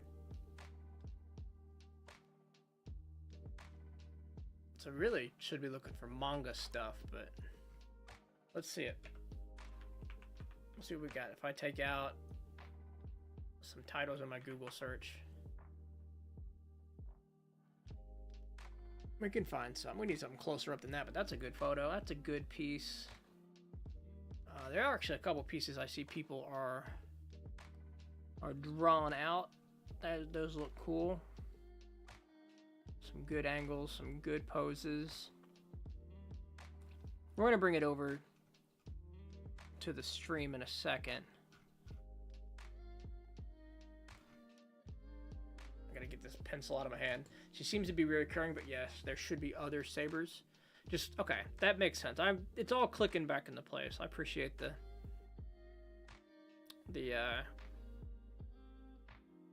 refresh. By the way, did you pick a game and did you play any more Final Fantasy VI, or did you stumble onto something else for your trip?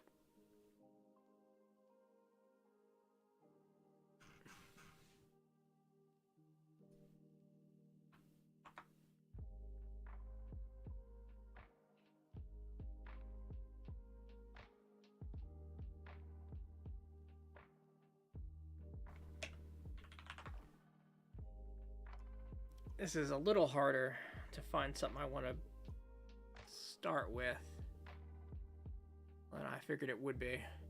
Played a tiny bit more last night, but Persona 5 Royal was all to 55% off, so you got that too. Very cool. Very cool, man. You had to let me know how you feel about Persona. Just going to be flooded with games for the trip.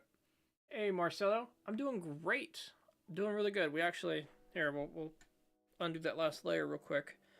We unlocked some box knowledge, and drew the box at a 22.5 degree rotation a whole bunch of times, and that felt really good.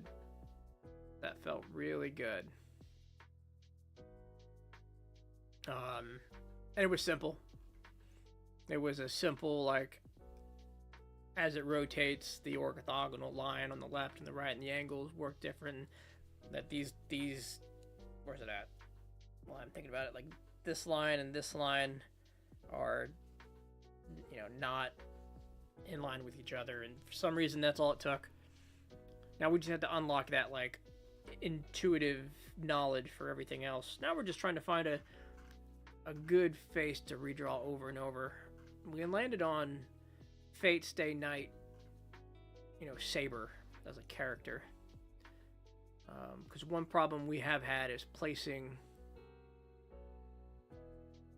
the face and the items on the face in the right place.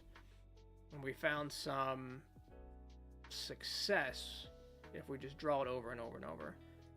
But there's just so much fan art. I feel like I have to go through to find something official. That we might just end up looking at fan art to find I guess we'll just pull a scene from the anime. Is really the easiest way to go, isn't it? So then we're looking for something that's maybe straight on. There we go. This will work. Gonna write a right good copy from it. I had to twist my head under the microphone.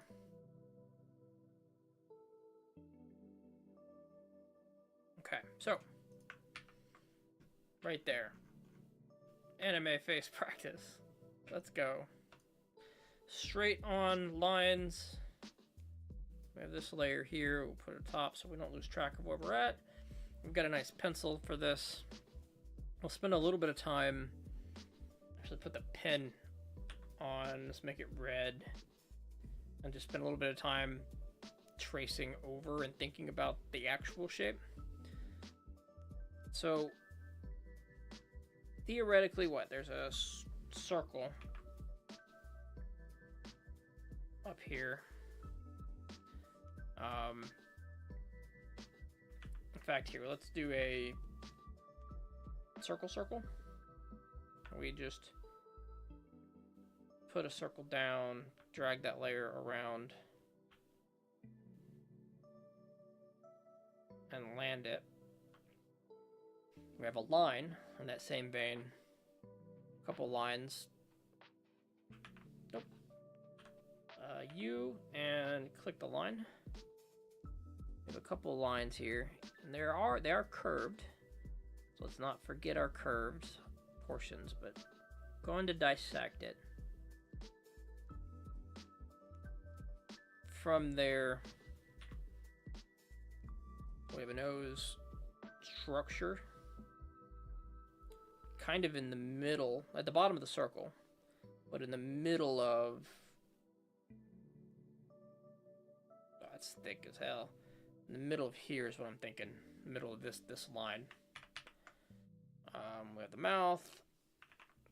It's getting super thick line here, and the eyes are where this. I guess this is the like the Loomis head versus what we keep drawing. I think there's a lot more forehead to these things than I'm normally used to, with the eyes being. We cut the circle in half, and we cut it, you know, we can see, say this is approximately half, right here. The brow line would normally be kind of up here, the eyes like on a non-animate thing, right? And like this would be the mouth line. It would be something more like that. But in this style, keeping consistency here. All right. Okay. I think that's what I'm seeing.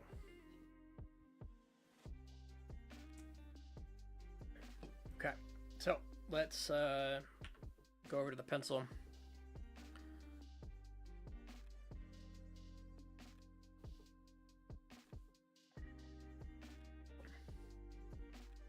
See if we can't feel this out.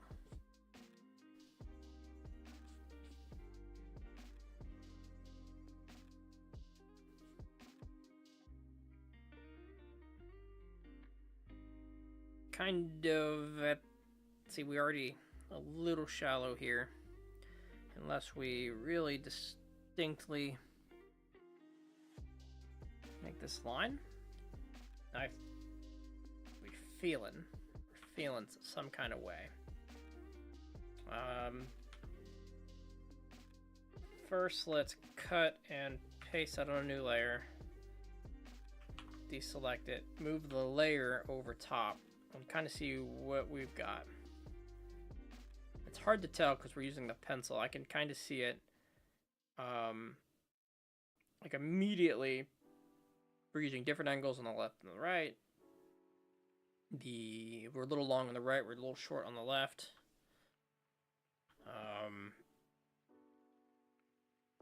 So it's kind of just take that. We're not going to delete the things we make. We're going to keep a record of them right down here. All right, so let's think again. Let's pull out the pen.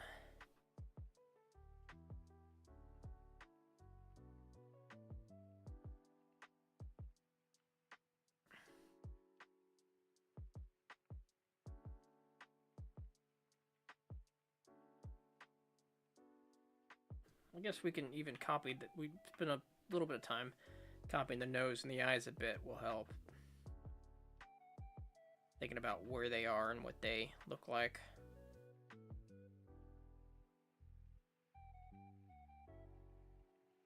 We'll do that next. kind of just going for the overall shape right now, but the closer we duplicate it, I think the easier it'll be to notice when we've gotten it right, rather than just circles.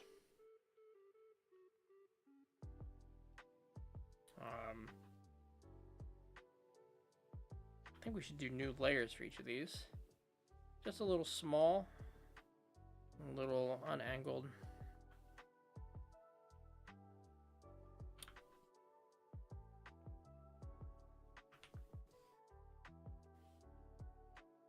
Throw that bad boy down there. All right. New layer. Do we need a new layer for each of these? I think as we move the layer. So what I'm thinking is, as I move the layer, I don't want to be moving all of these, but then again, as long as we move it back and then do the transform we've been doing, we'll be fine. From my studies, mouth line is usually bottom of the circle, but my books may be outdated. No, I think your books are right when we're talking about proper human proportions.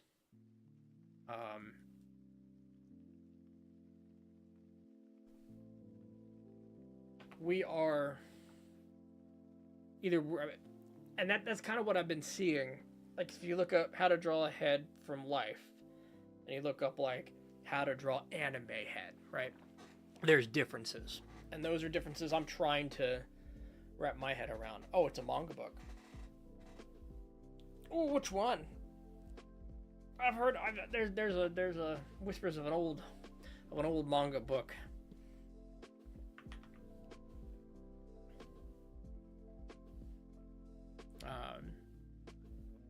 I think everyone I've seen, not everyone, I've seen so many contradictions in this like how to draw thing, how to draw a manga face, an anime face, whatever we want to call it, how to draw in this style, that I'm probably hurting myself a bit by jumping around between different artists, different anime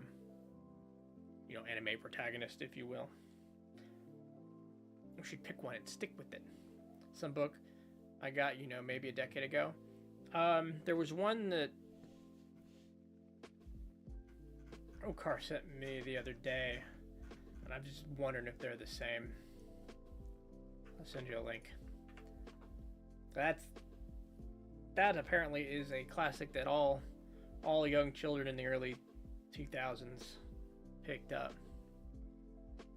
Which is also just a time period where we didn't have a lot of easy access to this information. But here, let's we're just kind of talking to ourselves. Let's also erase the lines, because I don't think I care as much about the shapes I put down anymore. I do want to be able to see the whole thing. So pencil, let's go back to pencil sketch.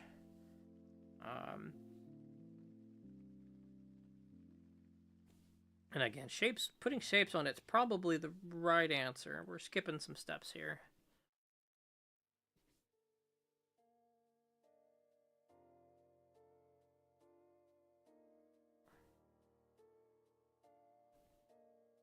All right, we're definitely trying to do this by feeling, and we're probably hurting ourselves, but I'm going to count this in the fun category.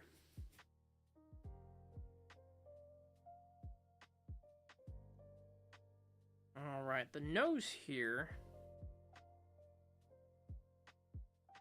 it's more of a single line with like a shading that shapes out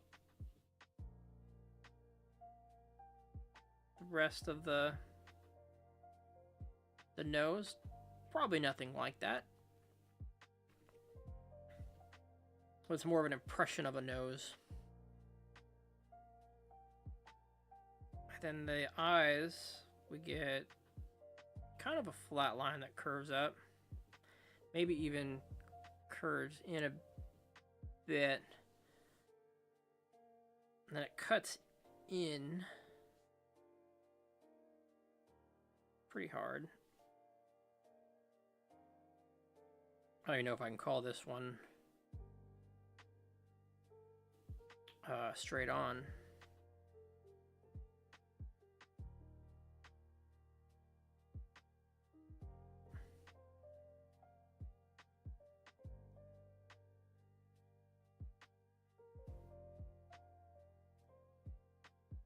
But you know, I think my body of work, if you will, if I can be pretentious enough to call it a body of work, you know, is greatly missing just bad anime art. So let's get this out of the way. Let's do all our bad anime art. Our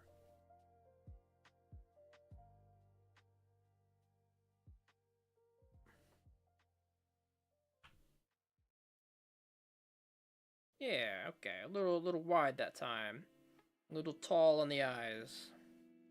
This whole thing could probably come in to like here.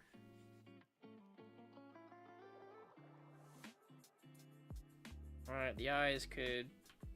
I'm not gonna move them, but I want to replace them. So say that right about there. And the nose coming down right about here, and the mouth right about there. Kind of, I want to study the mistakes. Eyes correct. Mouth, new mouth? Correct. New nose not correct. They're very close. So it's like new nose here. Eyeballs there. Yeah. Alright.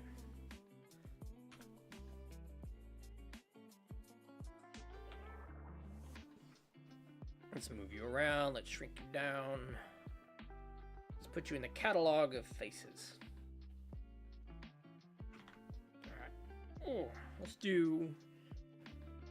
I say I want to do one more and then, like, eat some food, but what's been happening is we've been killing the stream about 30 minutes after we ate anyway. So I think we're going to push on till about... We're going to push on. We're going to use the bathroom. Here, let's use the bathroom. Let's stand up, use the bathroom, come back, and at least put another hour in. And then I'll think about my own food.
Yeah, so what I was saying earlier, what I'm thinking now, I wasn't saying this earlier, what I'm thinking now, as I walked away, I reflected, we're going to keep drawing, and I think this time here, this practice might be some of the most important practice I throw down.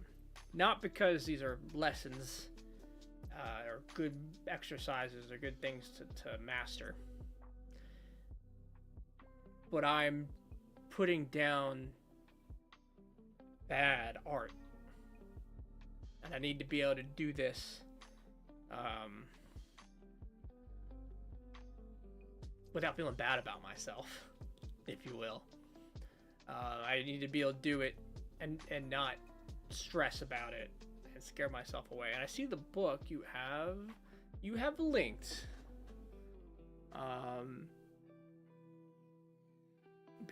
Beginning manga illustration studio, beginning manga, an interactive guide to learning the art of manga illustration. Like immediately, I see what you're saying on the proportions, because I associate a lot of these. I think these angles look like the closer to proper human proportions than everything I've been picking and choosing to draw, and it's definitely stylistic. I need to probably settle on one cast of characters and style to practice with.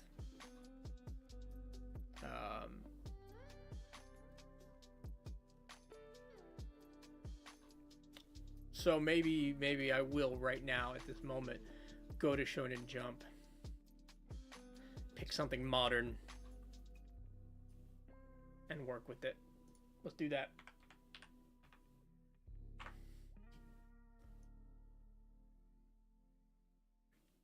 Udemy course with the summer guidelines. Well, and it's the Loomis method, right? The Loomis method you're talking about, and let me, from memory, do this.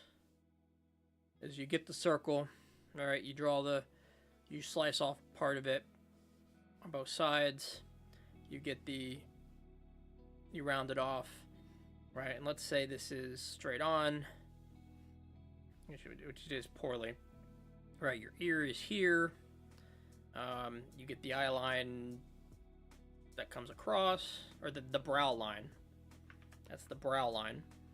It also comes down from here, over from here.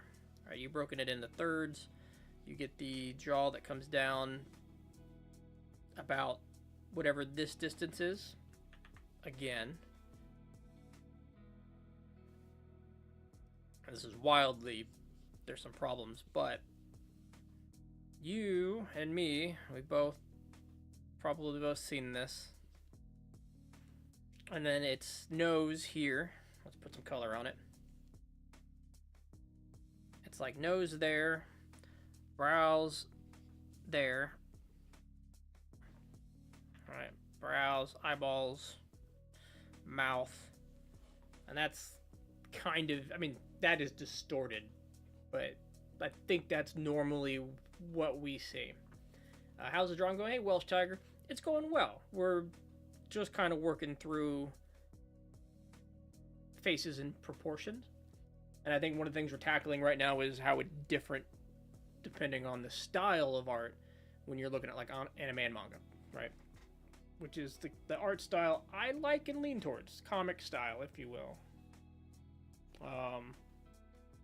So I'm thinking I need to like pick an artist and stick with them for a bit, or drop it completely. Like, this is that path. We're like, yep, I probably should be drawing from real life first. We should do in realistic proportions, and once we understand those better and can put that down on a face better, we can shift towards a more stylistic approach.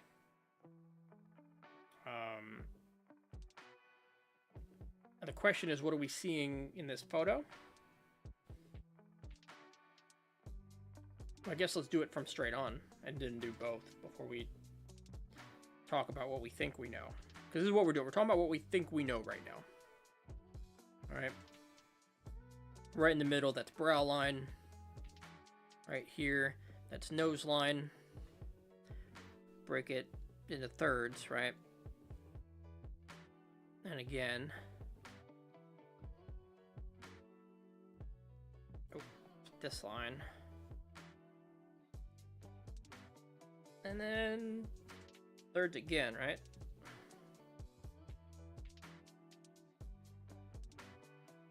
So it would be brow. It would be brow, nose. Well, it's the bottom. See, my understanding is it's the bottom of this, which is where we cut the face. Not the bottom of the circle. So nose, you know, eyeballs in there.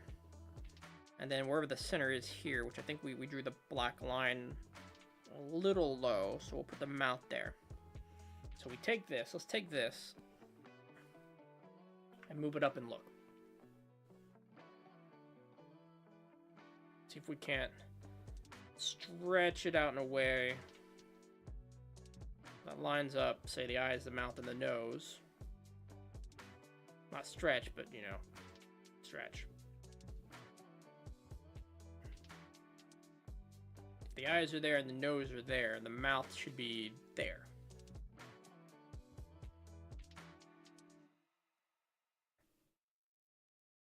What we have, I think I even need to rotate it a bit. And the head needs to be, the whole thing's gotta be bigger. Can I fit that in the head? Even my head looks fucking weird. Drawing's going. This is how it's going. So.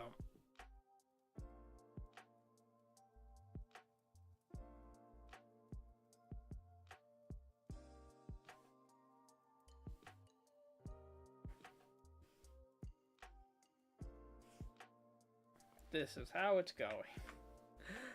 I don't have a conclusion. I don't have a good conclusion. Shit.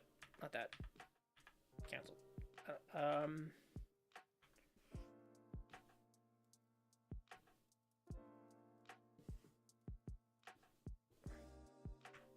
I would love a better conclusion.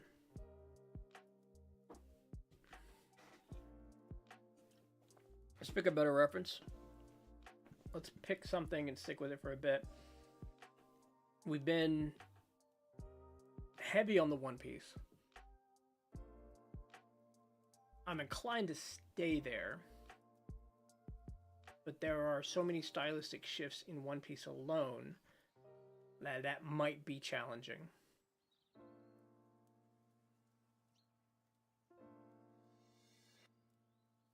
Dandadan's got some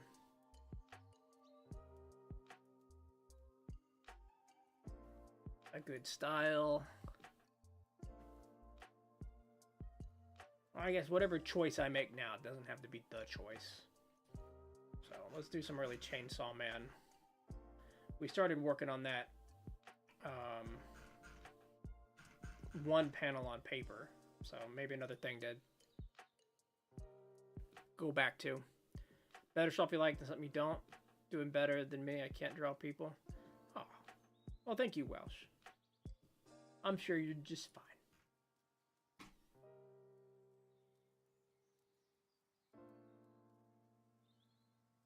I think it was chapter 2 we spent some time on. Yeah, this was a good looking reference. Let's steal from that.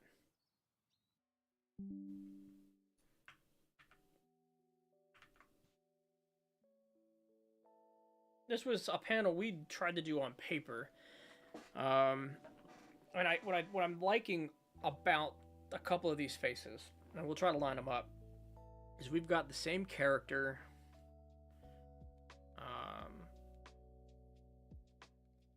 Makima from a couple of different angles, and it's simple. And maybe I could just, if I could put down this simplistic face features, you know, maybe something will click for me on the angles. But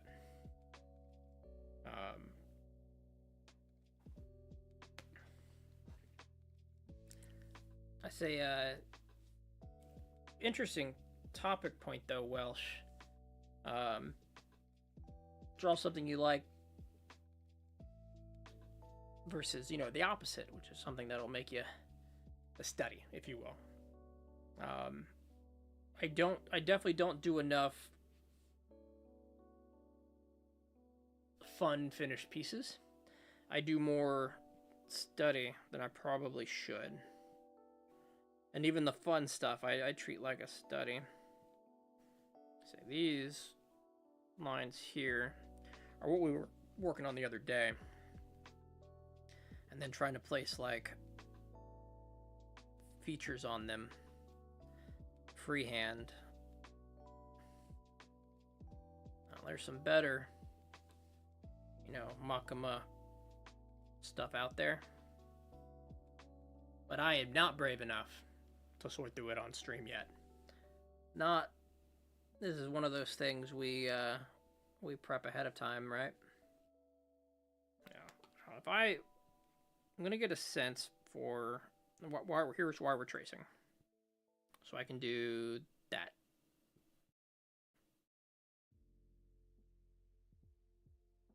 Line work's a thing, but generally that's where the placement of these things are. Does that help me? Can I make this look good and easy and quick? I think we pick one. This just feels like a bad picture suddenly.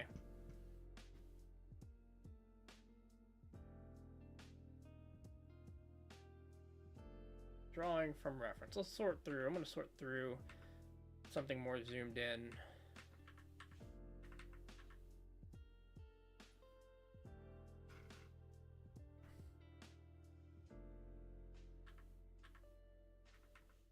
I think chapter 3. We're in the early chapters. There's got to be a closer character portrait here.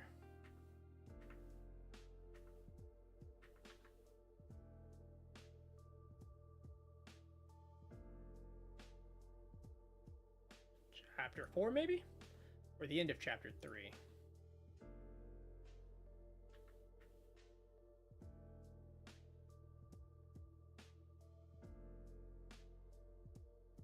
There's just one without a nose.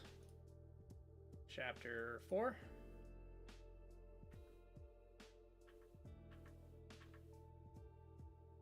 Also like this style. But that's true of a lot of things.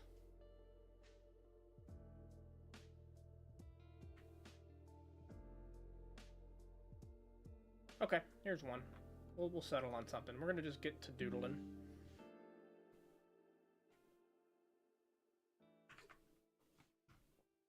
Okay. This panel here, if we look at and zoom right in, look at the lines. What do we have? Just this nice continuous curve. Back around and up. Ears, placing those. Your nose. Let's try to be better or more intentional with some of these lines that we first trace over.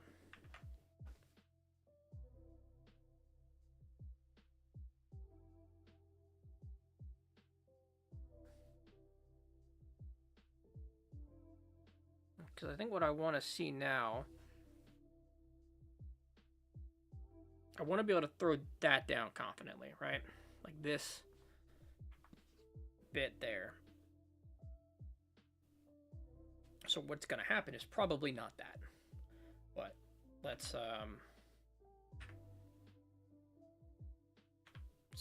grab that, move it over here. That's kind of our like gold standard. We're gonna need to, I think, cut this piece up a bit. Take out a bunch of it.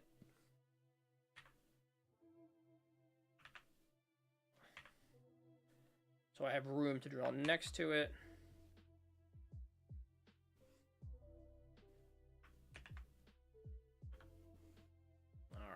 Put that down there.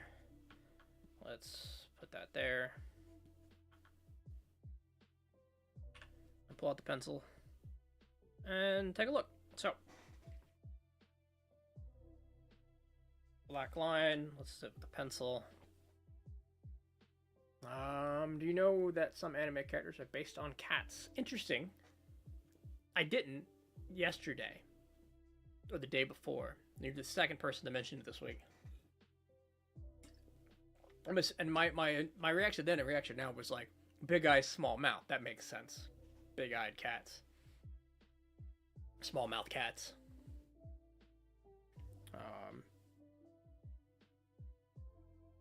So, no, that's... Hearing it twice now either is, you know, means it's definitely true. We're all drinking from the same weird Kool-Aid. Now we have the ear, which was just like out. Maybe I'm a little farther up. Oof. The ear. All right, we're gonna move on from the ear. Again, the mouth. This whole like center line, right? Like it does exist. So if I think that's the angle of the face, we've got a nose style I've not seen before, but generally that I can can already see this feels a little off. We can, you know, get the eyes, try the eyes.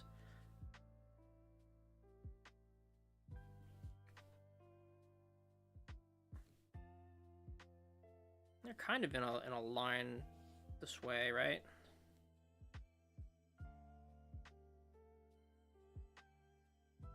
Got some eyelashes in there. Circles. Cool. I think what we've screwed up on, probably over here. We got the ear.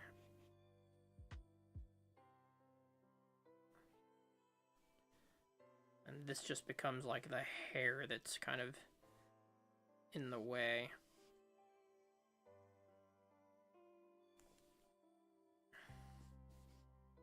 Okay.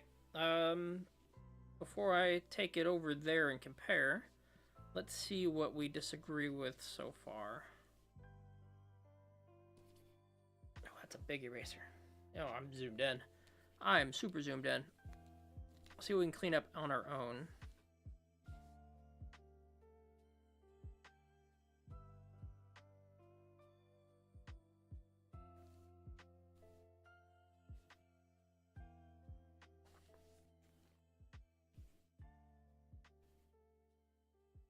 To, you know, we can sniff out problems.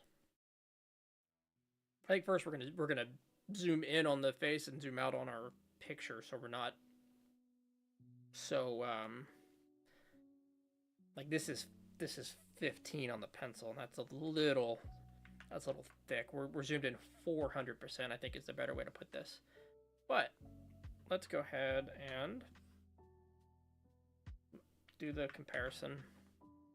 Kind of see where we sit. You know what happened. The angle's a bit off. And if we rotated it, does it all line up better? It kind of does. We're a lot closer than we've been in the past with this. And just the head tilt here is a thing that's telling a story. The eyes are a little high. They usually are. Mouth isn't quite high enough for this particular bit. But overall, I think we, as far as gold standard, right? The gold standard was this one. Getting closer. All right, so let's do a zoom out. Now, what's like 100% is our normal. This is the amount of space we normally have, and I kind of want to be able to draw, not the pen, but the pencil, kind of at this thickness. So that means this photo, can I zoom in on the artwork first on Shonen Jump before so if I copy this picture directly, we get something larger. And I don't want to zoom, I kind of want to zoom in on that layer.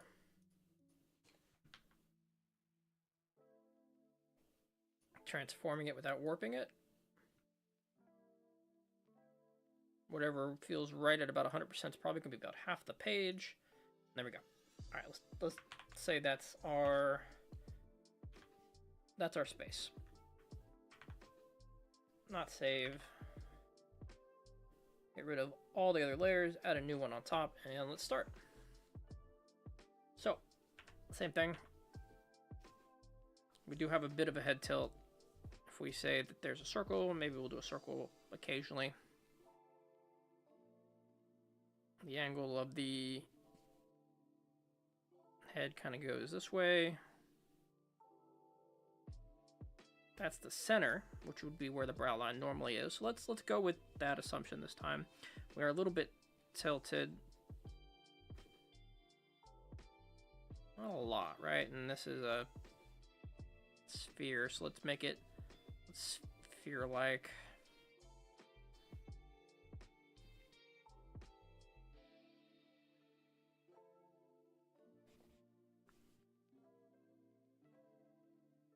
Now we're kind of going back on feeling again, rather than any more guidelines.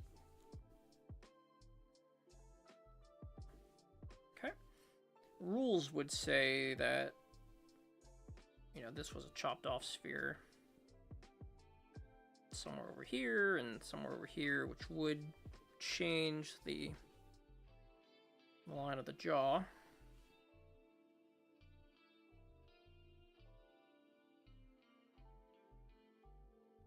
Which, let's move the piece around. Okay, so theoretically, nose, mouth, a little taller than I'm used to. But still in this like line here. Eyes, kind of the brows are here. The eye itself.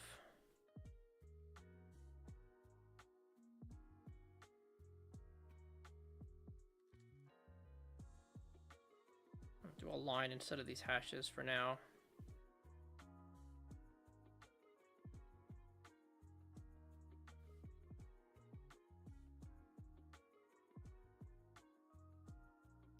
And how are we? Following some rules.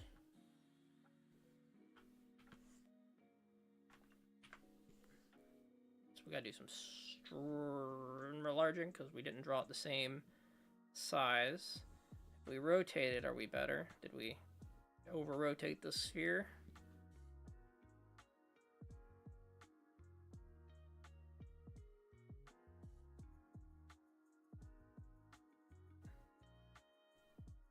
Let's say we apply that transformation.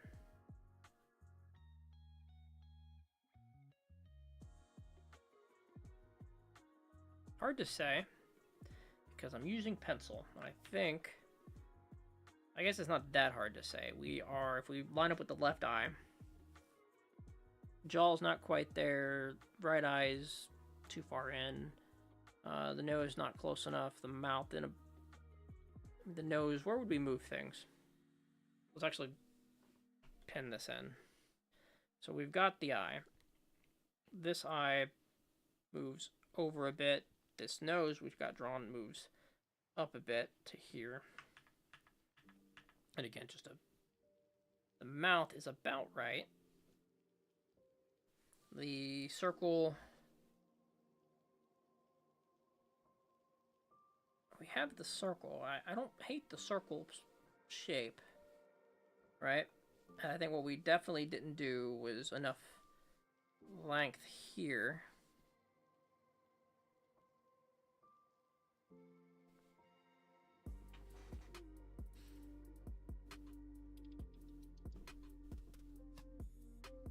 Mouth line, nose line, brow line. Okay. I don't know. I don't know.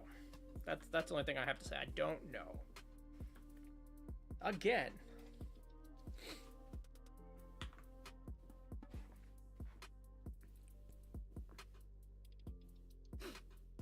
Let's do it with the pen this time. It'll be easier to see the features. And we definitely picked a head tilt.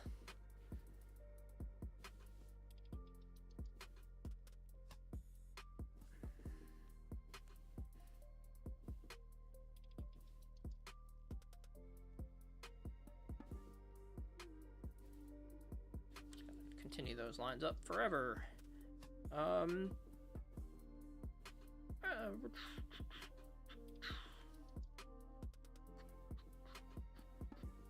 Have to work on the nose and the eyes and the shapes of them at some point too. Again, this feels a bit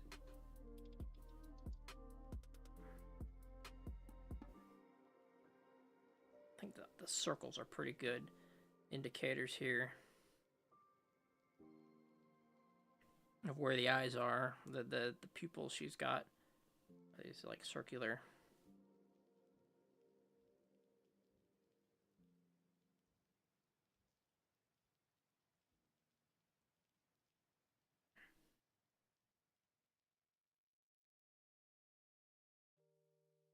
It's interesting what pieces of this seem like they begin to come together as I put them down over and over.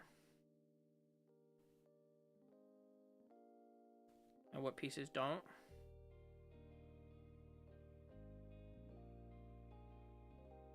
Alright, so we've got some... I'm not going to add the detail to this yet. We're going to go right on over and look.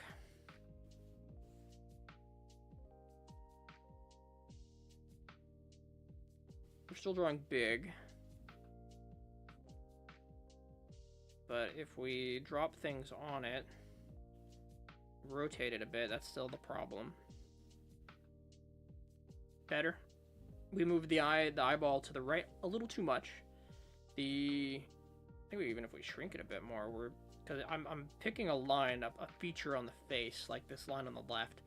I'm trying to get everything else. The jaw line, much better placement. Everything kind of almost there. If I didn't have the tilt wrong. And really all we can say is that we've done a better job of putting things in their positions, but not drawing what we're seeing. Let's talk more draw. That's me talking to myself.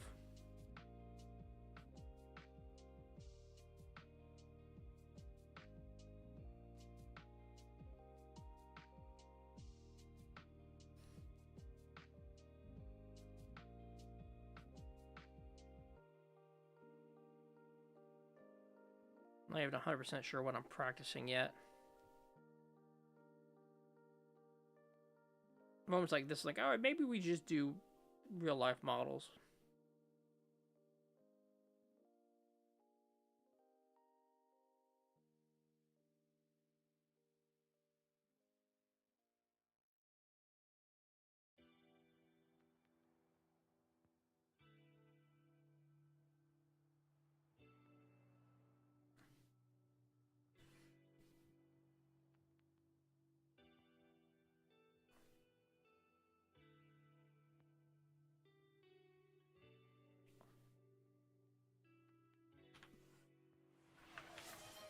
Hey there, hello there, Welsh Tiger, with the water check, you know? I got you, brother. We have today is a C4 Ultimate Energy, and if I look at the back, carbonated water, first ingredient, thank you so much. Well, we've been digging through this can for like 3 hours now.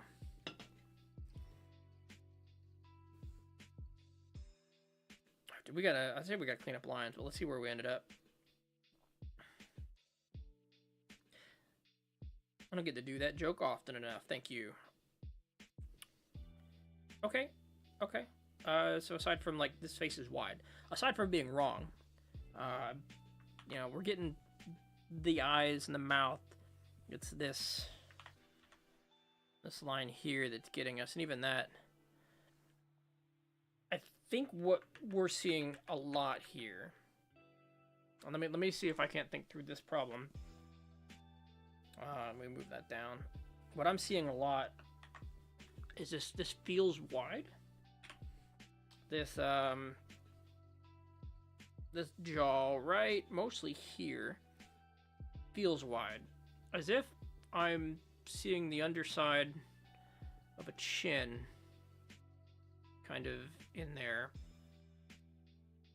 But I can't tell. I think after stream, we're going to spend some time looking at art references and picking something. Picking a style. I mean, honestly, maybe just go to Mark Brunett's stuff, because he's got a lot of faces and angles. It might be good to just start from, because I think like a box, what I want to be able to do, right, is throw the box down, or, you know, at an angle, and it to, you know, look like a box. I want to be able to put this face down quickly, swiftly, you know, and not look like a complete monstrosity.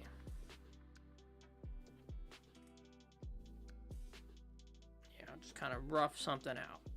But that probably requires me to practice doing it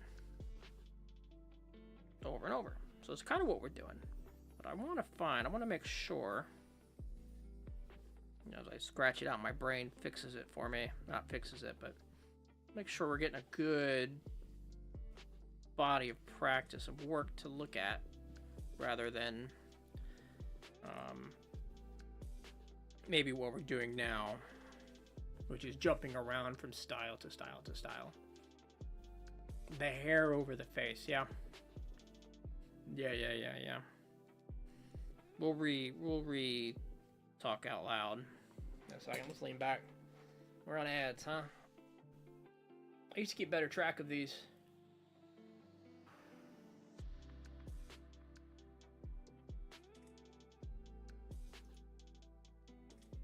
But,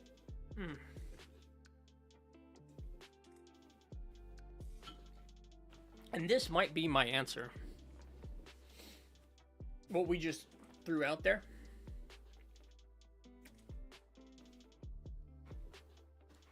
Might be the answer to just like sketch it out quickly, move on. Yeah, what I was saying, Welsh, is kind of want to be able to throw down the head like we throw down the boxes now, like we throw down that one shape of box. You know, maybe this one shape ahead. I would love to be able to just come down, and the goal in whatever style is to kind of throw it down, quickly, in the right kind of the ballpark of the proportions, right? Whatever we decide the style of the eyes is going to be, just be able to throw out something that feels good. And we end up throwing this weird, and this is like where I'm repeating myself, is kind of this not quite fit together face structure. The proportions are off in a way that's hard for me to describe or understand right now. And I think this might be the answer. I might just need to keep throwing down these faces until we land on something. Alright, just kind of... Oh. Here.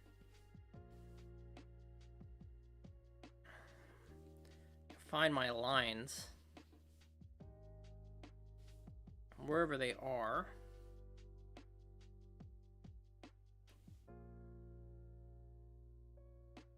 In this shape of face, doesn't matter the style as much as the placement.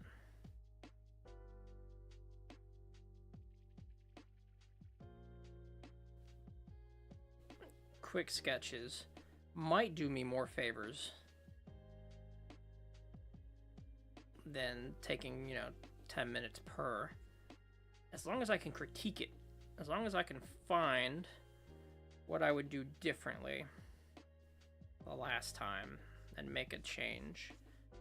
And that critique might be the problem. The ability to quickly critique my own work isn't something we have right now. I guess we have it. We do have the ability. This is working. All right. I do need to probably find some more neutral poses. Maybe all those Pinterest quick sketches, right? To look at my work at. And then just start inking out hundreds of these, right? Just put them down, look at them, move on. And this, we just saw a little farther down the eyes.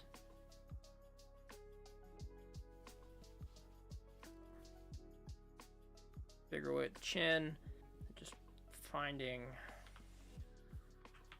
quickly where we're at. I think we just did it again. The eyes. Actually, I changed the proportions and the rotation. Let's cancel that, do it again.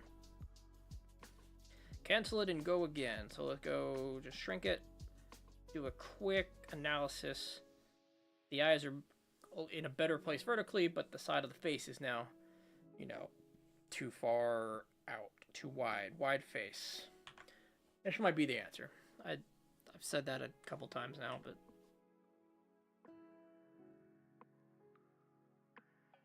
yes, I still think we've picked a rough photo. But we're working with it for now.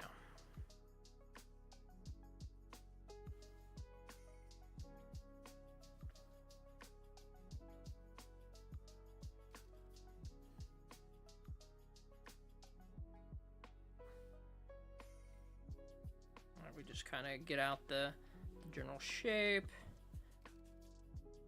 Again, the hair in the face. Here, let's...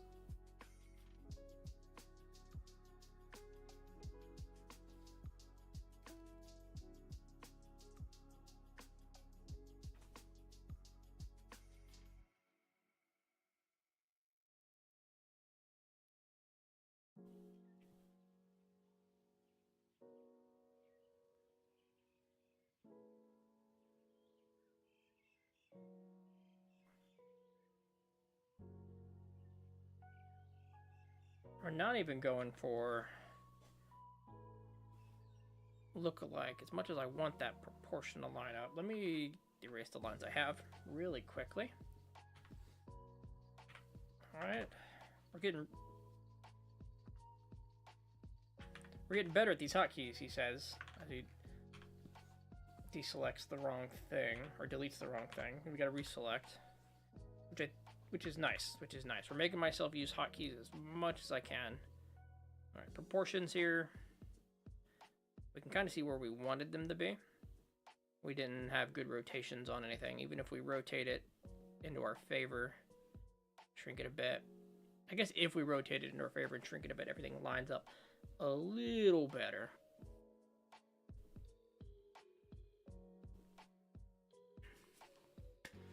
Alright, let's do 4 more. And then we'll call it a stream. I'll go do lunch and come back and figure out a better face to study this on. I need the cube of faces. Or do we just cube this? Is this the idea? We just come in this and look for a cube?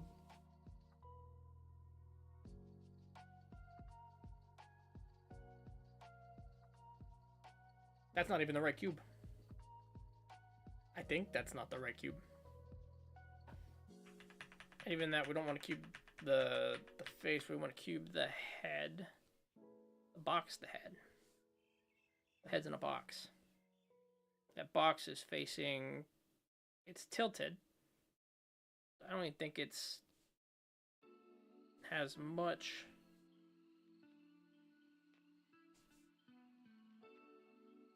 Anyway. We're getting on something else. Actually, my thumb's kind of hurting. Ooh, what happened there? My thumb's kind of hurting. Whew. I'll stretch that out a moment. We are our own worst critics with what we create. Most of the times, I put my own work down. That's fair, too. And I think if I go quicker, I might be able to get out of my own head. Just a little better.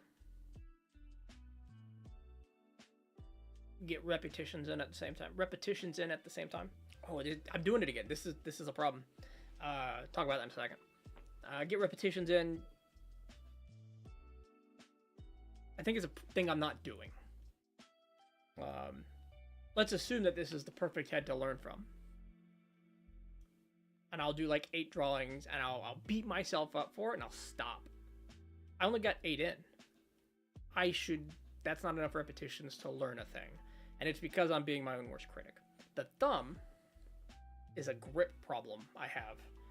That the normal tripod grip, we all know. I don't use that. I did not use this growing up to write. I used this. And I've been cranking my thumb for several hours now, not realizing I was using a bad grip. I'm trying to unlearn that. I'm thinking I should do some handwriting exercises on the side. But, fuck, that suddenly felt my thumb, and I was like, oh no, I've been cranking that thing. Hey, Inazio, I'm doing great. How are you doing? I'm doing pretty good. We're learning some stuff. We unlocked some box things. We did some box things. We unlocked some parts of the box in our brain. So we're having a good time. We're having a good time. Just talking about repetitions and how I think I need to find a good face, maybe even a rotation of faces. I need to find a good worksheet and just start putting repetitions down and stop critiquing myself. Well, I should critique myself. I should learn from what I draw, but we should go quicker. We should put more than, however many faces we're at. Let's start like, looking back at not the... Yeah, we should start putting more faces down. Ooh. But I think I've realized we have cranked my thumb so much I need more than a few minutes to stretch it out. So this might be a good time to call it with an asterisk on it that I have to come back and put some more time down today. But we'll treat our hand a little better. We're going to treat ourselves a little better. We're going to be less critical. And maybe tomorrow... Oh, tomorrow's Saturday. We're back on Monday. So 5 days a week we're streaming.